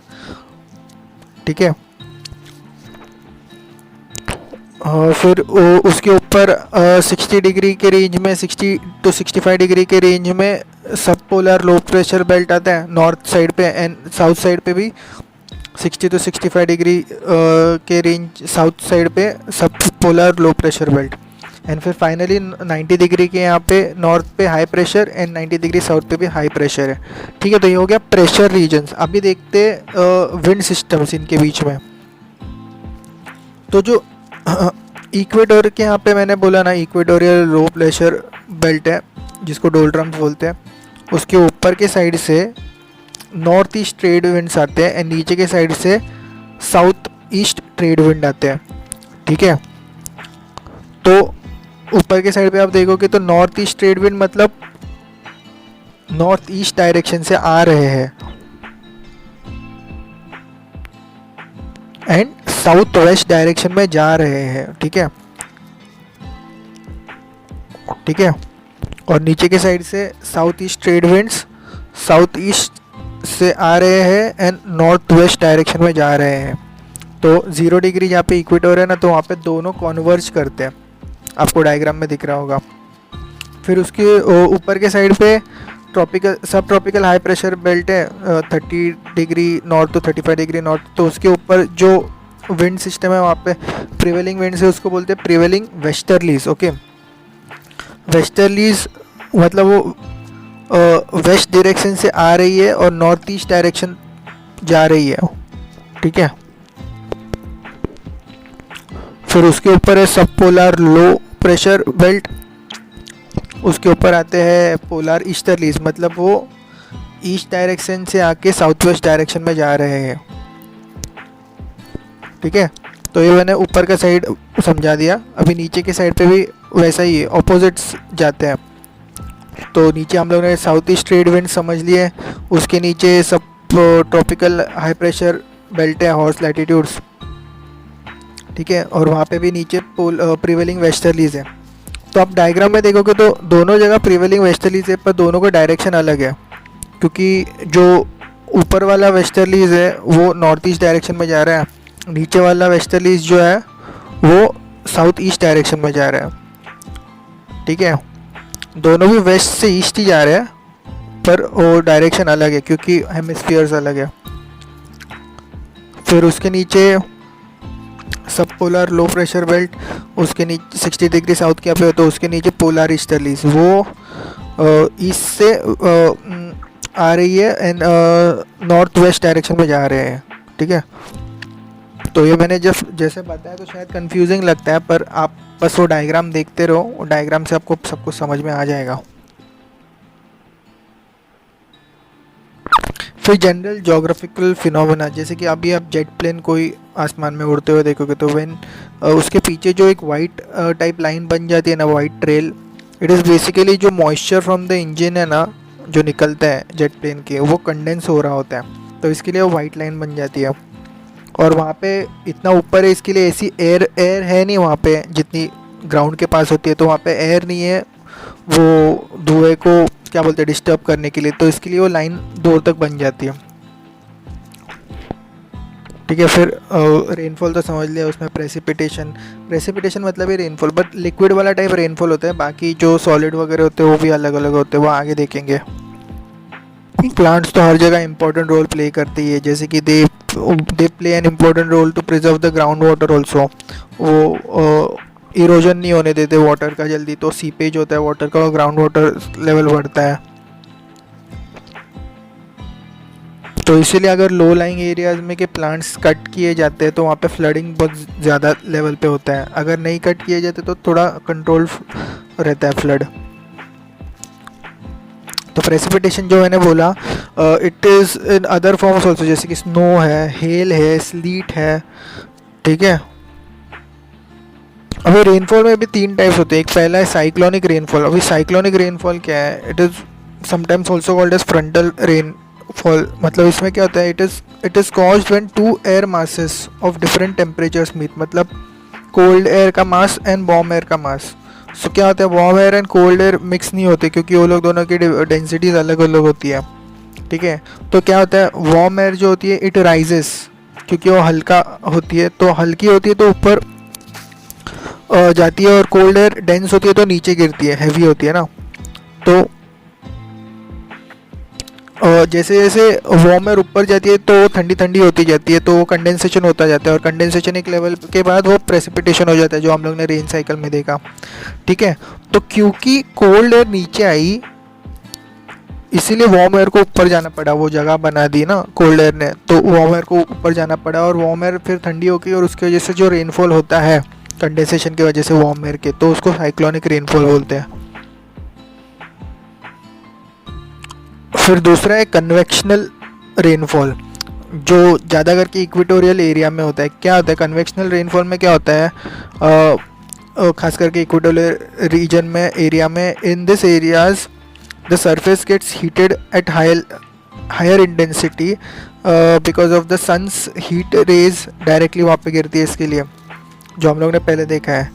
एंड वहाँ पे क्या होता है, फिर the air near it also, air near the surface also gets heated, तो एयर अगर हीट हो गई मतलब वार्म हो गई, तो warm air is as we know वो लाइटर होती है और वो स्प्रेड हो सकती है, मतलब एक्सपांड हो सकती है, एंड एक्सपांड होती है, स्प्रेड होती है, इसीलिए हल्की हो जाती है और वो ऊपर ऊपर जाती है, moves upwards, and as it moves upwards temperature कम होते जाते हैं। टेम्परेचर कम होता है तो कंडेंसेशन होता है, वाटर ड्रॉपलेट्स बन जाते हैं, और फिर बाद में मतलब वाटर वेपर के वाटर ड्रॉपलेट्स बन जाते हैं, क्लाउड वगैरह फॉर्मेशन, जो रेन साइकिल है सेम। एंड देन जो रेनफॉल होता है बेसिकली, तो उसको कन्वेक्शनल रेनफॉल बोलते हैं। और तीसरा मेथड है ओरोग्राफिक या फिर रिलीफ रेनफॉल। इसमें क्या होता है ना, it is found when an air is forced to cool down when it raises over a relief features any landscape such as hills और माउंटेन्स। मतलब समझो एक क्लाउड है, ओके, लोअर लेवल पर है, फिर वो क्या होता है, वो हिट करता है किसी लंबे माउंटेन को, तो उसकी वजह से वो ऊपर चले जाते हैं, एंड एज वो ऊपर चले जाता है, okay, it cools down, condensation बढ़ता है, एंड ऑब्वियसली वो रेन साइकिल चालू होती है, फिर वहाँ से रेनफॉल होता है। ठीक है, तो यहाँ पे थोड़ा ज़्यादा हैवी प्रेसिपिटेशन होता है माउंटेन स्पेस की वजह से। ठीक है, तो ये बेसिक 3 टाइप के रेनफॉल्स मैकेनिज्म्स थे, जिनमें सबसे इम्पोर्टेंट वाटर साइकिल का काम होता है। रेन साइकिल मतलब water changes its form between atmosphere, ocean and land, जिसके वजह से साइकिल बनती है। ठीक है, it is similar to our, experiment करोगे तो टेरारियम जो है ना, जिसमें ग्लास के अंदर आप सॉइल, ह्यूमस और प्लांट को ग्रो कर सकते हो, उसमें जो वाटर सर्कुलेशन होता है तो मतलब आप एक्सपेरिमेंट है यूट्यूब पे डाल के देख सकते हो उसका। तो वो सेम प्रोसीजर एटमॉस्फेयर में भी होती रहती है, जिसकी वजह से रेनफॉल होता है, प्लांट्स वगैरह वापस जो साइकिल चलती रहती है उसकी वजह से, वो सिमिलर साइकिल है। फिर फ्रेश वाटर जो है ना उसके सोर्सेस क्या है? एक तो रिवर है, पॉन्ड है, लेक्स है, ग्लेशियर्स है, स्प्रिंग्स है। ओशन का क्या होता है? ओशन मोस्टली कंटेन सॉल्टी और सलाइन वाटर। ओके, सलाइन मतलब वो डिजॉल्व सॉल्ट, और ये सॉल्ट जो होता है मोस्टली NaCl है, NaCl। ओके, मतलब बेसिक हमारा जो कॉमन टेबल सॉल्ट होता है वही है वो। फिर रिवर्स, तो अभी वर्ल्ड में जो इम्पोर्टेंट रिवर्स है, अभी तो यहाँ पे तो सब कुछ नाम नहीं लूँगा, वो ऑलरेडी हम लोग ने वर्ल्ड के मैप सीरीज़ में ऑलमोस्ट सब कुछ कवर ही कर लिया है एग्जाम्पल। और फिर वहाँ पे कौन से यहाँ पे ड्रेन करती है वगैरह भी, मतलब एग्जाम्पल अफ्रीका की बात करें तो river Orange drains into Atlantic, river Niger drains into Gulf of Guinea जो अटलांटिक में है। फिर यूरोप में बात करें तो वोल्गा है, एंड रिवर डुनाबे है जो जर्मनी के ब्लैक फॉरेस्ट से गुजर कर ब्लैक सी में जाती है। और जो रिवर वोल्गा है वो रशिया के यूरोप के पार्ट में से गुजर कर वो कैस्पियन सी में जाती है, ड्रेन होती है। The longest in Europe consider किया जाता है। फिर जो कैस्पियन सी, ब्लैक सी, अभी ऑस्ट्रेलिया में रिवर डार्लिंग, USA में मिसिसिपी, अभी फिर वहाँ के lakes, Great Bear, Great Slave Lake, वो जो 5 इम्पोर्टेंट लेक्स USA और कनाडा के यहाँ पे। अभी यहाँ पे कुछ कवर नहीं करेंगे क्योंकि अभी एशिया में रिवर होंगी, वो बोहाई सी के यहाँ पे, मतलब येलो सी के पास में, ईस्ट चाइना सी के पास में ड्रेन्स। इंडिया के बारे में तो वी ऑलरेडी नो, इंडिया का तो अलग से लेक्चर मैं मैप में भी हैव कवर्ड। ठीक है, तो ये कुछ एग्जांपल्स थे बस अबाउट रिवर्स।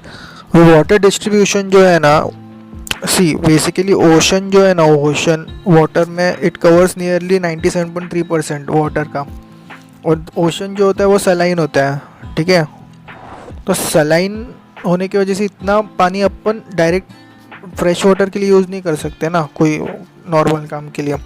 तो 97.3% इज़ गॉन। अभी रह कितना गया? Fresh water. ये छोड़ के जो वाटर है वो फ्रेश वाटर है। ओके, कितना?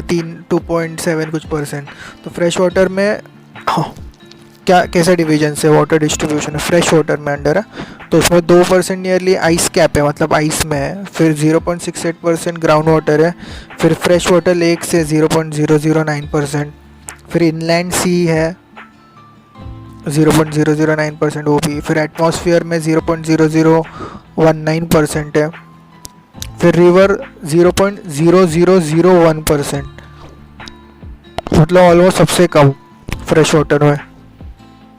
तो ऐसा है जनरल वाटर डिस्ट्रीब्यूशन।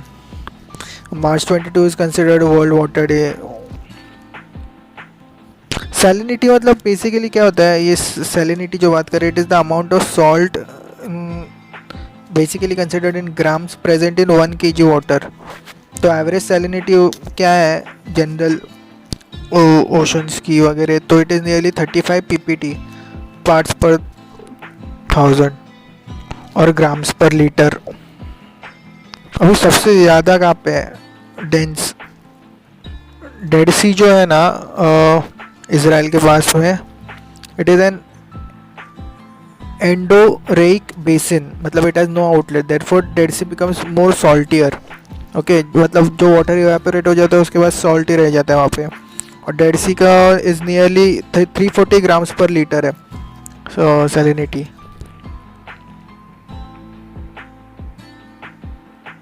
फिर उसके बाद रेड सी भी थोड़ी सी है, इतना नहीं है। फिर अगर ओशंस की बात करें तो थोड़ा अटलांटिक ओशन में ज़्यादा सैलिनिटी कंसिडर किया जाता है नासा के अकॉर्डिंग। जहाँ पे ज़्यादा सैलिनिटी होता है वहाँ पे ज़्यादा डेंसिटी है, मतलब you can float over that water more easily.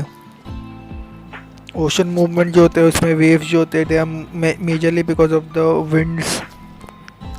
Actually बहुत सारे कॉजेज है, जैसे कि ओशन करंट्स जो होते हैं they are caused by wind, prevailing winds, density differences in water masses caused by temperature, salinity difference, gravity, थोड़ा सा क्रस्ट वगैरह कैसा कहाँ पे कौन से रीजन में, फिर अदर सर्टन इवेंट्स जैसे कि अर्थक्वेक या फिर स्टॉर्म्स। ओके, तो ये भी थोड़ा थोड़ा इफेक्ट करता ही रहता है। मतलब जो water on the surface of ocean है, इट राइजेज एंड फॉल्स, इसको वेव्स बोलते हैं। अभी ओशन करंट जो है ना, उसका ये लेक्चर के लास्ट में वो बड़ा सा डायग्राम समझ लेंगे, फिर वहाँ पे वार्म ओशन करंट्स, कोल्ड, वो सब देख लेंगे। ठीक है, फिर ये लेक्चर एंड करेंगे एंड में। फिर सुनामी तो हम लोगों ने देख लिया पहले कि कुछ कुछ रीजन की वजह से हो सकता है, कौन से, तो सुनामी और sometimes called as harbour waves in Japan. तो अगर देखोगे ना तो ज़्यादा सिस्मिक एक्टिविटी पैसिफिक रिंग जो है ना, तो वहाँ पे ज़्यादा होती है। Tsunami is also called as earth's pandemonium, मतलब काफ़ी लाउड एंड स्ट्रॉन्ग। सुमात्रा का जो अर्थक्वेक हुआ था ना 2004 के रेंज में, काफ़ी डेंजर था, नियरली 9 रिक्टर स्केल तक चला गया था। वहाँ पे क्या हो गया था, इंडियन प्लेट जो है और बर्मा प्लेट पास आ गई थी, और बर्मा प्लेट इंडियन प्लेट के ऊपर आ गई थी, इंडियन प्लेट थोड़ी सी नीचे चली गई थी। तो नियरली 10 to 20 मीटर्स का डिस्प्लेसमेंट हो गया था बीच में। तो वो जब कोलिशन हुआ तो वो पैच में क्या हो गया, वो फॉल्ट बन गया, तो वहाँ पे बहुत सारा पानी अंदर चला गया, और बाद में वापस वो प्लेट जब स्टेबल हो गई दोनों, ठीक है, तो बाद में वो पूरा स्टेबल होने के बाद तो रिवर्स कर दिया पानी को। तो पानी जब वापस निकला वहाँ से, वो पैच में से, तो बहुत ही ज़्यादा थ्रस्ट के साथ निकला, तो वहाँ पे सुनामी बन गई। नियरली 800 किलोमीटर पर आवर के स्पीड से हो गई थी। नियरली जेट प्लेन्स जो स्पीड पे जाते हैं उतने स्पीड पर। जो इंदिरा पॉइंट है ना, जो southernmost part of India था, इट वाज ग्रेट निकोबार के रेंज में आता है वो, तो it was submerged in that. हम लोग अर्थक्वेक प्रेडिक्ट नहीं कर सकते एज ए सेट, बट अपन नोटिस दे सकते हैं कि अर्थक्वेक अगर कोई रेंज में आया वहाँ पे पानी में, तो सुनामी आ सकता है, तो सुनामी के लिए रेड अलर्ट घोषित कर सकते हैं। अभी नेक्स्ट है टाइड्स। टाइड्स क्या होता है ना, basically they come because of they are मतलब वो होते हैं cause of the gravitational pull of sun and moon. ठीक है, तो टाइड्स में रिदमिक साइकिल होता है, rise and fall of ocean water की जो वेव्स होते हैं, एंड वो जो टाइड है it happens twice in a day. तो दो होते हैं, high tide and low tide. Okay, तो हाई टाइड जो है it covers much of the shore, मतलब हाईएस्ट राइज और लेवल जो वाटर की हो सकती है ना एक शोर पे, वो हाई टाइड है। एंड लो टाइड है कि वो रिसीडिंग फ्रॉम द शोर है। ठीक है, तो मतलब लोएस्ट लेवल है वाटर की शोर के पास में, तो it is low tide. Since earth has 2 bulges ना, so we experience 2 high tides and 2 low tides daily, nearly 24 hours में। हाई टाइड कब होता है, बेसिकली व्हेन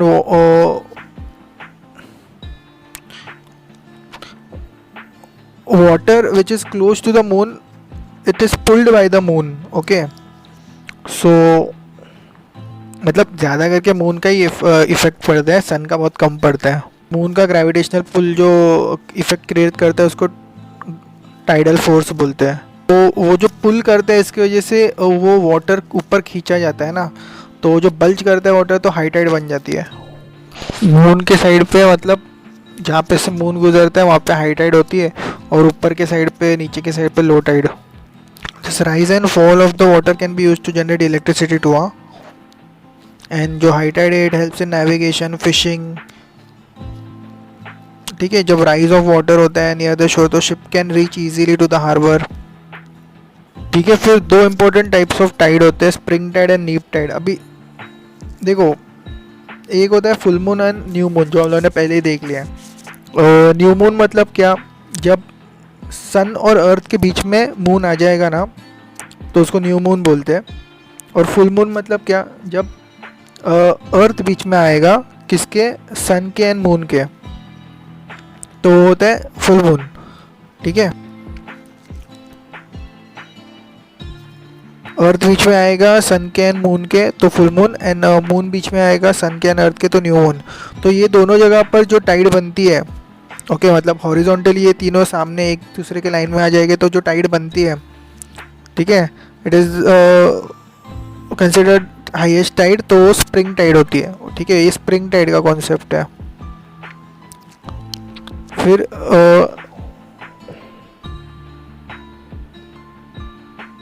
और फिर दूसरा कॉन्सेप्ट है नीप टाइड का। मतलब ये कब होता है, जब ये हॉरिजॉन्टली तीनों एक दूसरे के लाइन में नहीं आते। मतलब यहाँ पे क्या होता है, मून जो है ना वो वर्टिकली अर्थ के ऊपर के साइड पे या वर्टिकली अर्थ के नीचे के साइड पे रहता है, ठीक है। तो वो नीप टाइड बना देते हैं, स्प्रिंग टाइड और नीप टाइड, समझ गया। तो मतलब थोड़ा सा इफेक्ट सन के भी ग्रेविटेशनल पुल का होता है और थोड़ा सा मून के भी, मून के ज़्यादा क्योंकि मून पास में है। नीप टाइड का फिर लो टाइड होती है। मतलब समझे ना, नीप टाइड के में मून जैसे ऊपर होता है, मतलब सन अर्थ और मून में राइट एंगल का फॉर्मेशन बन जाता है। फिर अब जनरल और ये स्प्रिंग एंड नीप टाइड में 7 डेज का फ़र्क होता है जनरली। मतलब ये मैंने प्लेन सरफेस में बोला ऊपर नीचे, पर आप इन रियलिटी में देखोगे तो ये सब हॉरिजॉन्टल में फॉर्मेशन में होता है। मतलब मून का एक ऑर्बिट है, ठीक है, जो ऑर्बिट है ना उसमें मून ऊपर के साइड पे, लेफ्ट साइड पे वगैरह, उस हिसाब से इमेजिन करके समझ लेना।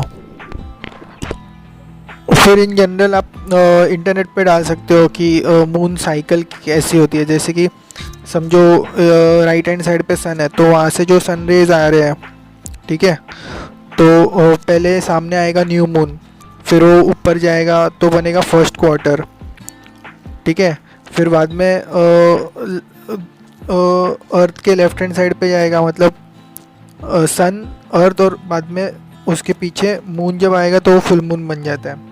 और जब न्यू मून, समझा ना, जब अर्थ और सन के बीच में आता है तब वो न्यू मून बनता है, ठीक है। फिर नीचे आता है थर्ड क्वार्टर। अभी इनमें ऊपर के साइड पे वैक्सिंग क्रेसेंट होता है, वैक्सिंग गिब्यूस होता है, और नीचे के साइड पे वैनिंग गिब्यूस एंड वैनिंग क्रेसेंट होता है, ठीक है। तो इतना डेप्थ में जाने की ज़रूरत नहीं, पर आप जनरली इंटरनेट पे डाल सकते हो मून साइकिल, तो वहाँ से आपको समझ में आ जाएगा कि ये साइकिल कैसी होती है मून की। वहाँ पे आपको प्लेन सरफेस में दिखेगा, मतलब रियलिटी में एज ए सेड वो ऑर्बिट होता है मून का, वो हॉरिजॉन्टली होता है, ठीक है। अभी लास्ट पोर्शन पे आते हैं, ओशन करंट्स। ओशन करंट्स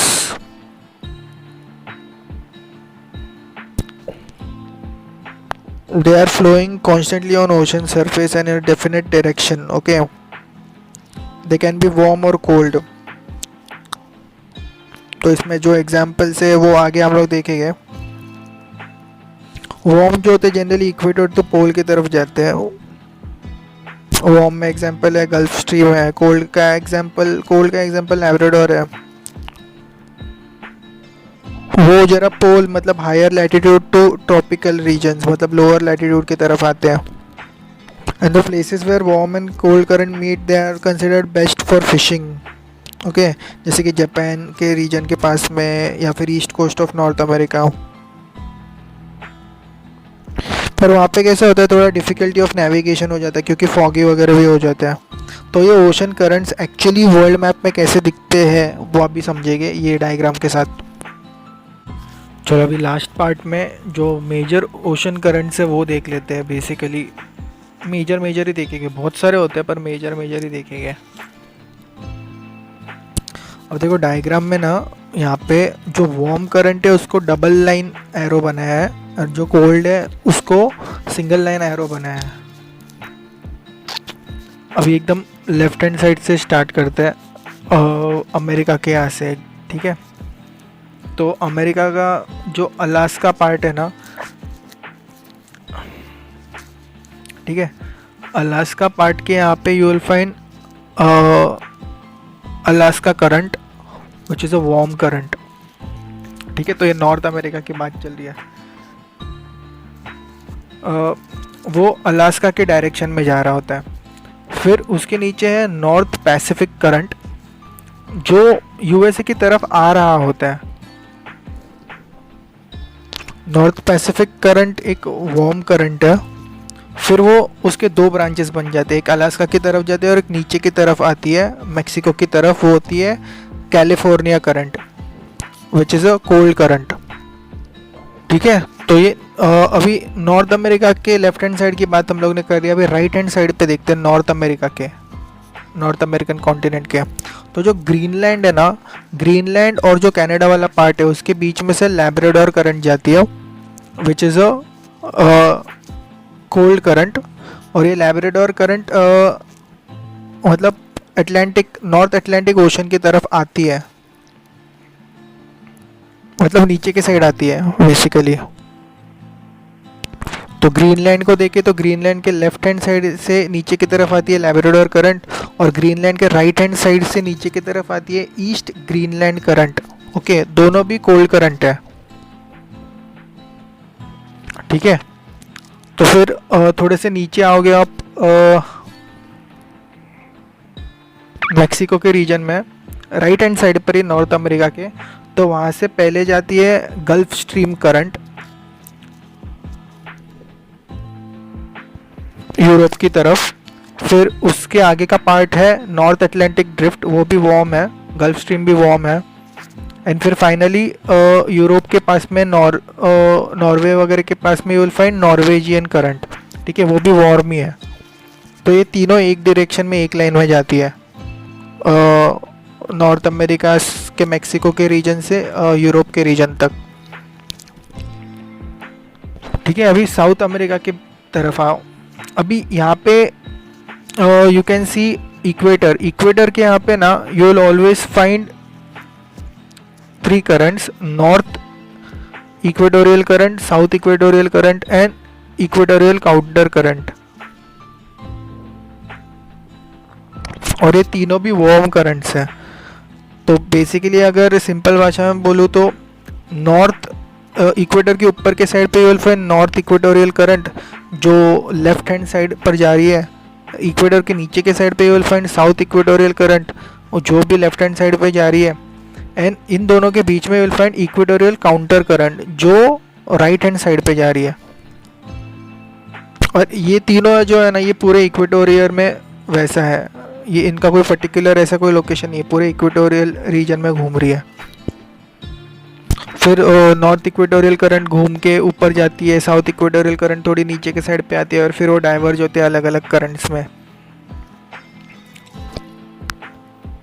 ठीक है। अभी साउथ अमेरिका के यहाँ पे आना, साउथ अमेरिका का जो पार्ट है, ट्रायंगुलर पार्ट है, उसके लेफ्ट हैंड साइड पे you will find Peruvian current, मतलब पेरू करंट, जिसको हम्बोल्ट करंट भी बोलते हैं, और ये कोल्ड करंट है और ये ऊपर की तरफ जा रही है, ठीक है,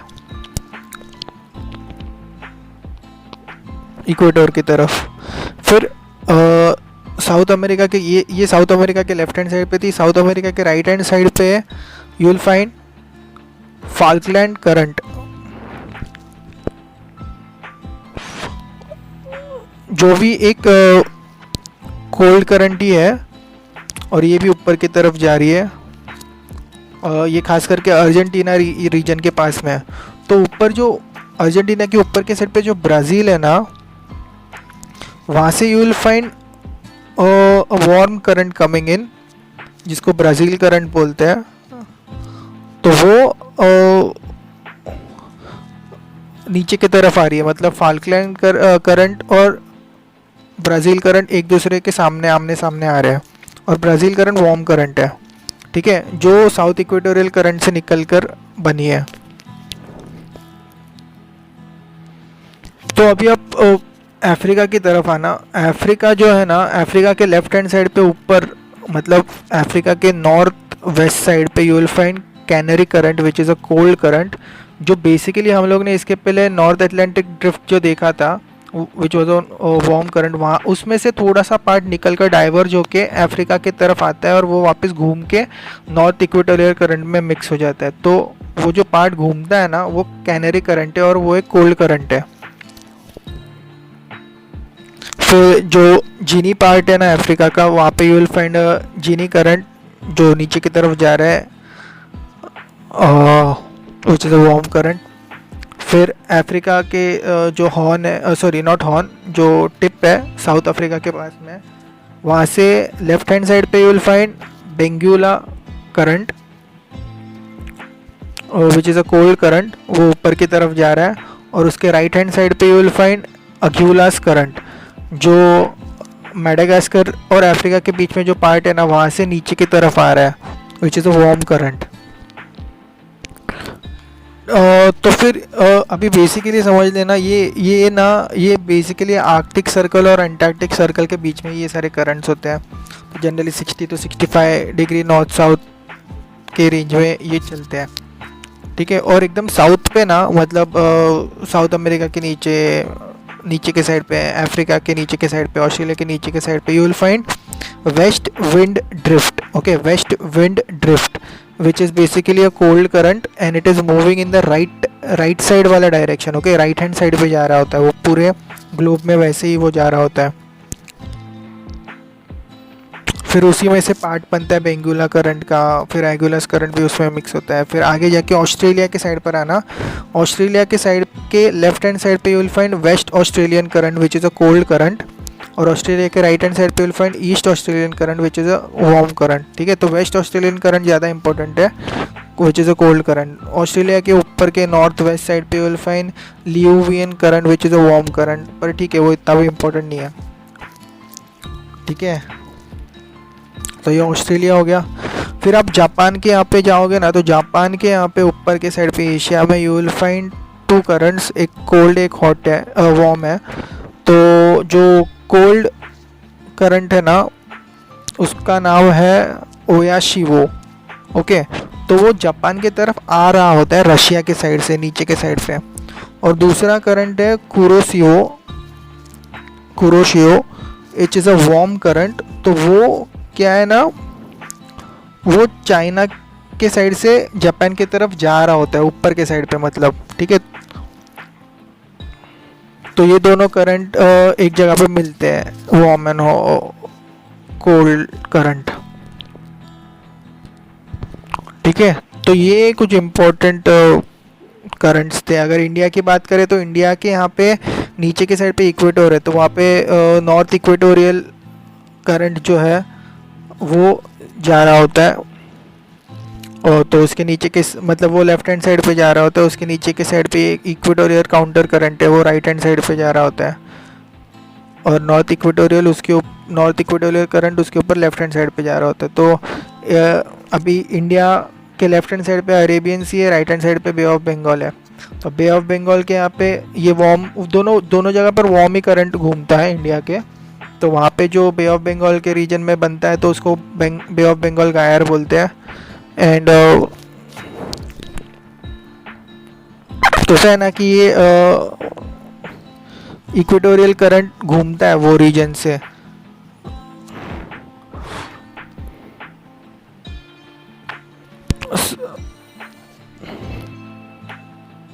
सर्कुलर फॉर्म में दोनों रीजन में, अरेबियन सी और बे ऑफ बंगाल रीजन में भी।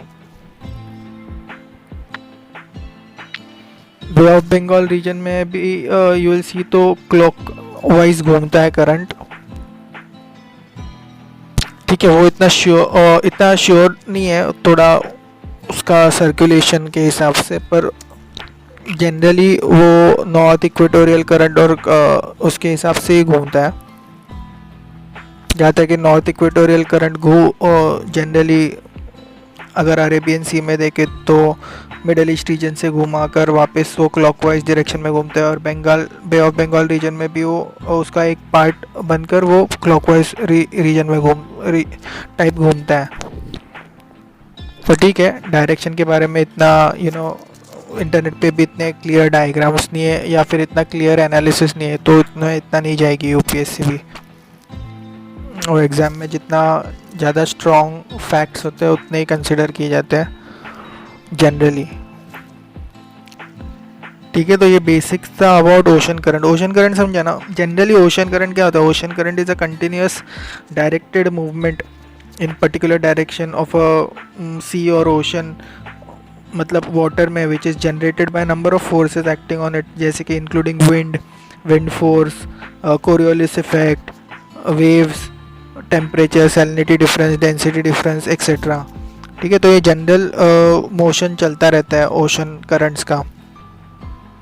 उसमें के कोल्ड और वार्म करंट वो अभी हम लोग ने देख लिए इंपॉर्टेंट वाले, ठीक है। तो ये लेक्चर को अभी यहीं पे रोकते हैं। देखो जनरली क्या ऐसा है ना, ज्योग्राफी में ना जिस कि अभी इतने अच्छे क्या बोलते हैं एनिमेशन वगैरह ये वीडियो में तो मैं बना नहीं रहा हूँ, पर क्या होता है आजकल इतना एनिमेशन करके भी अगर बेसिक कॉन्सेप्ट नहीं समझा तो नहीं समझा, ऐसा ही होता है।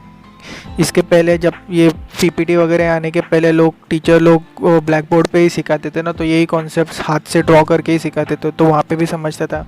क्या होता है एनिमेशन से अक्सर कभी कभी इमेजिनेशन पावर जो होती है वो हम लोग का खुद का यूज़ नहीं करते, इसकी वजह से इमेजिनेशन पावर इतना प्रॉपरली डेवलप नहीं होता। तो मेरा ओपिनियन तो ऐसा ही है कि जितना कम एनिमेशन हाथ से ड्रॉ करके जितना समझे और खुद अपने इमेजिनेशन को यूज़ करके जितना वो प्रोसेसिंग कर सकते हो अपने दिमाग में, तो वो उतना ज़्यादा क्लियरली समझ में आ जाता है एज़ कम्पेयर टू डायरेक्ट आपको एक HD इमेज दे दिया, उसके अंदर सब कुछ समझा दिया, तो दिमाग इतना प्रोसेस नहीं करेगा खुद से। तो ऐसा है, इसके लिए जनरल हाथ से जितना कर सकता हूँ उतना किया है और वीडियो बनाया है। ठीक है।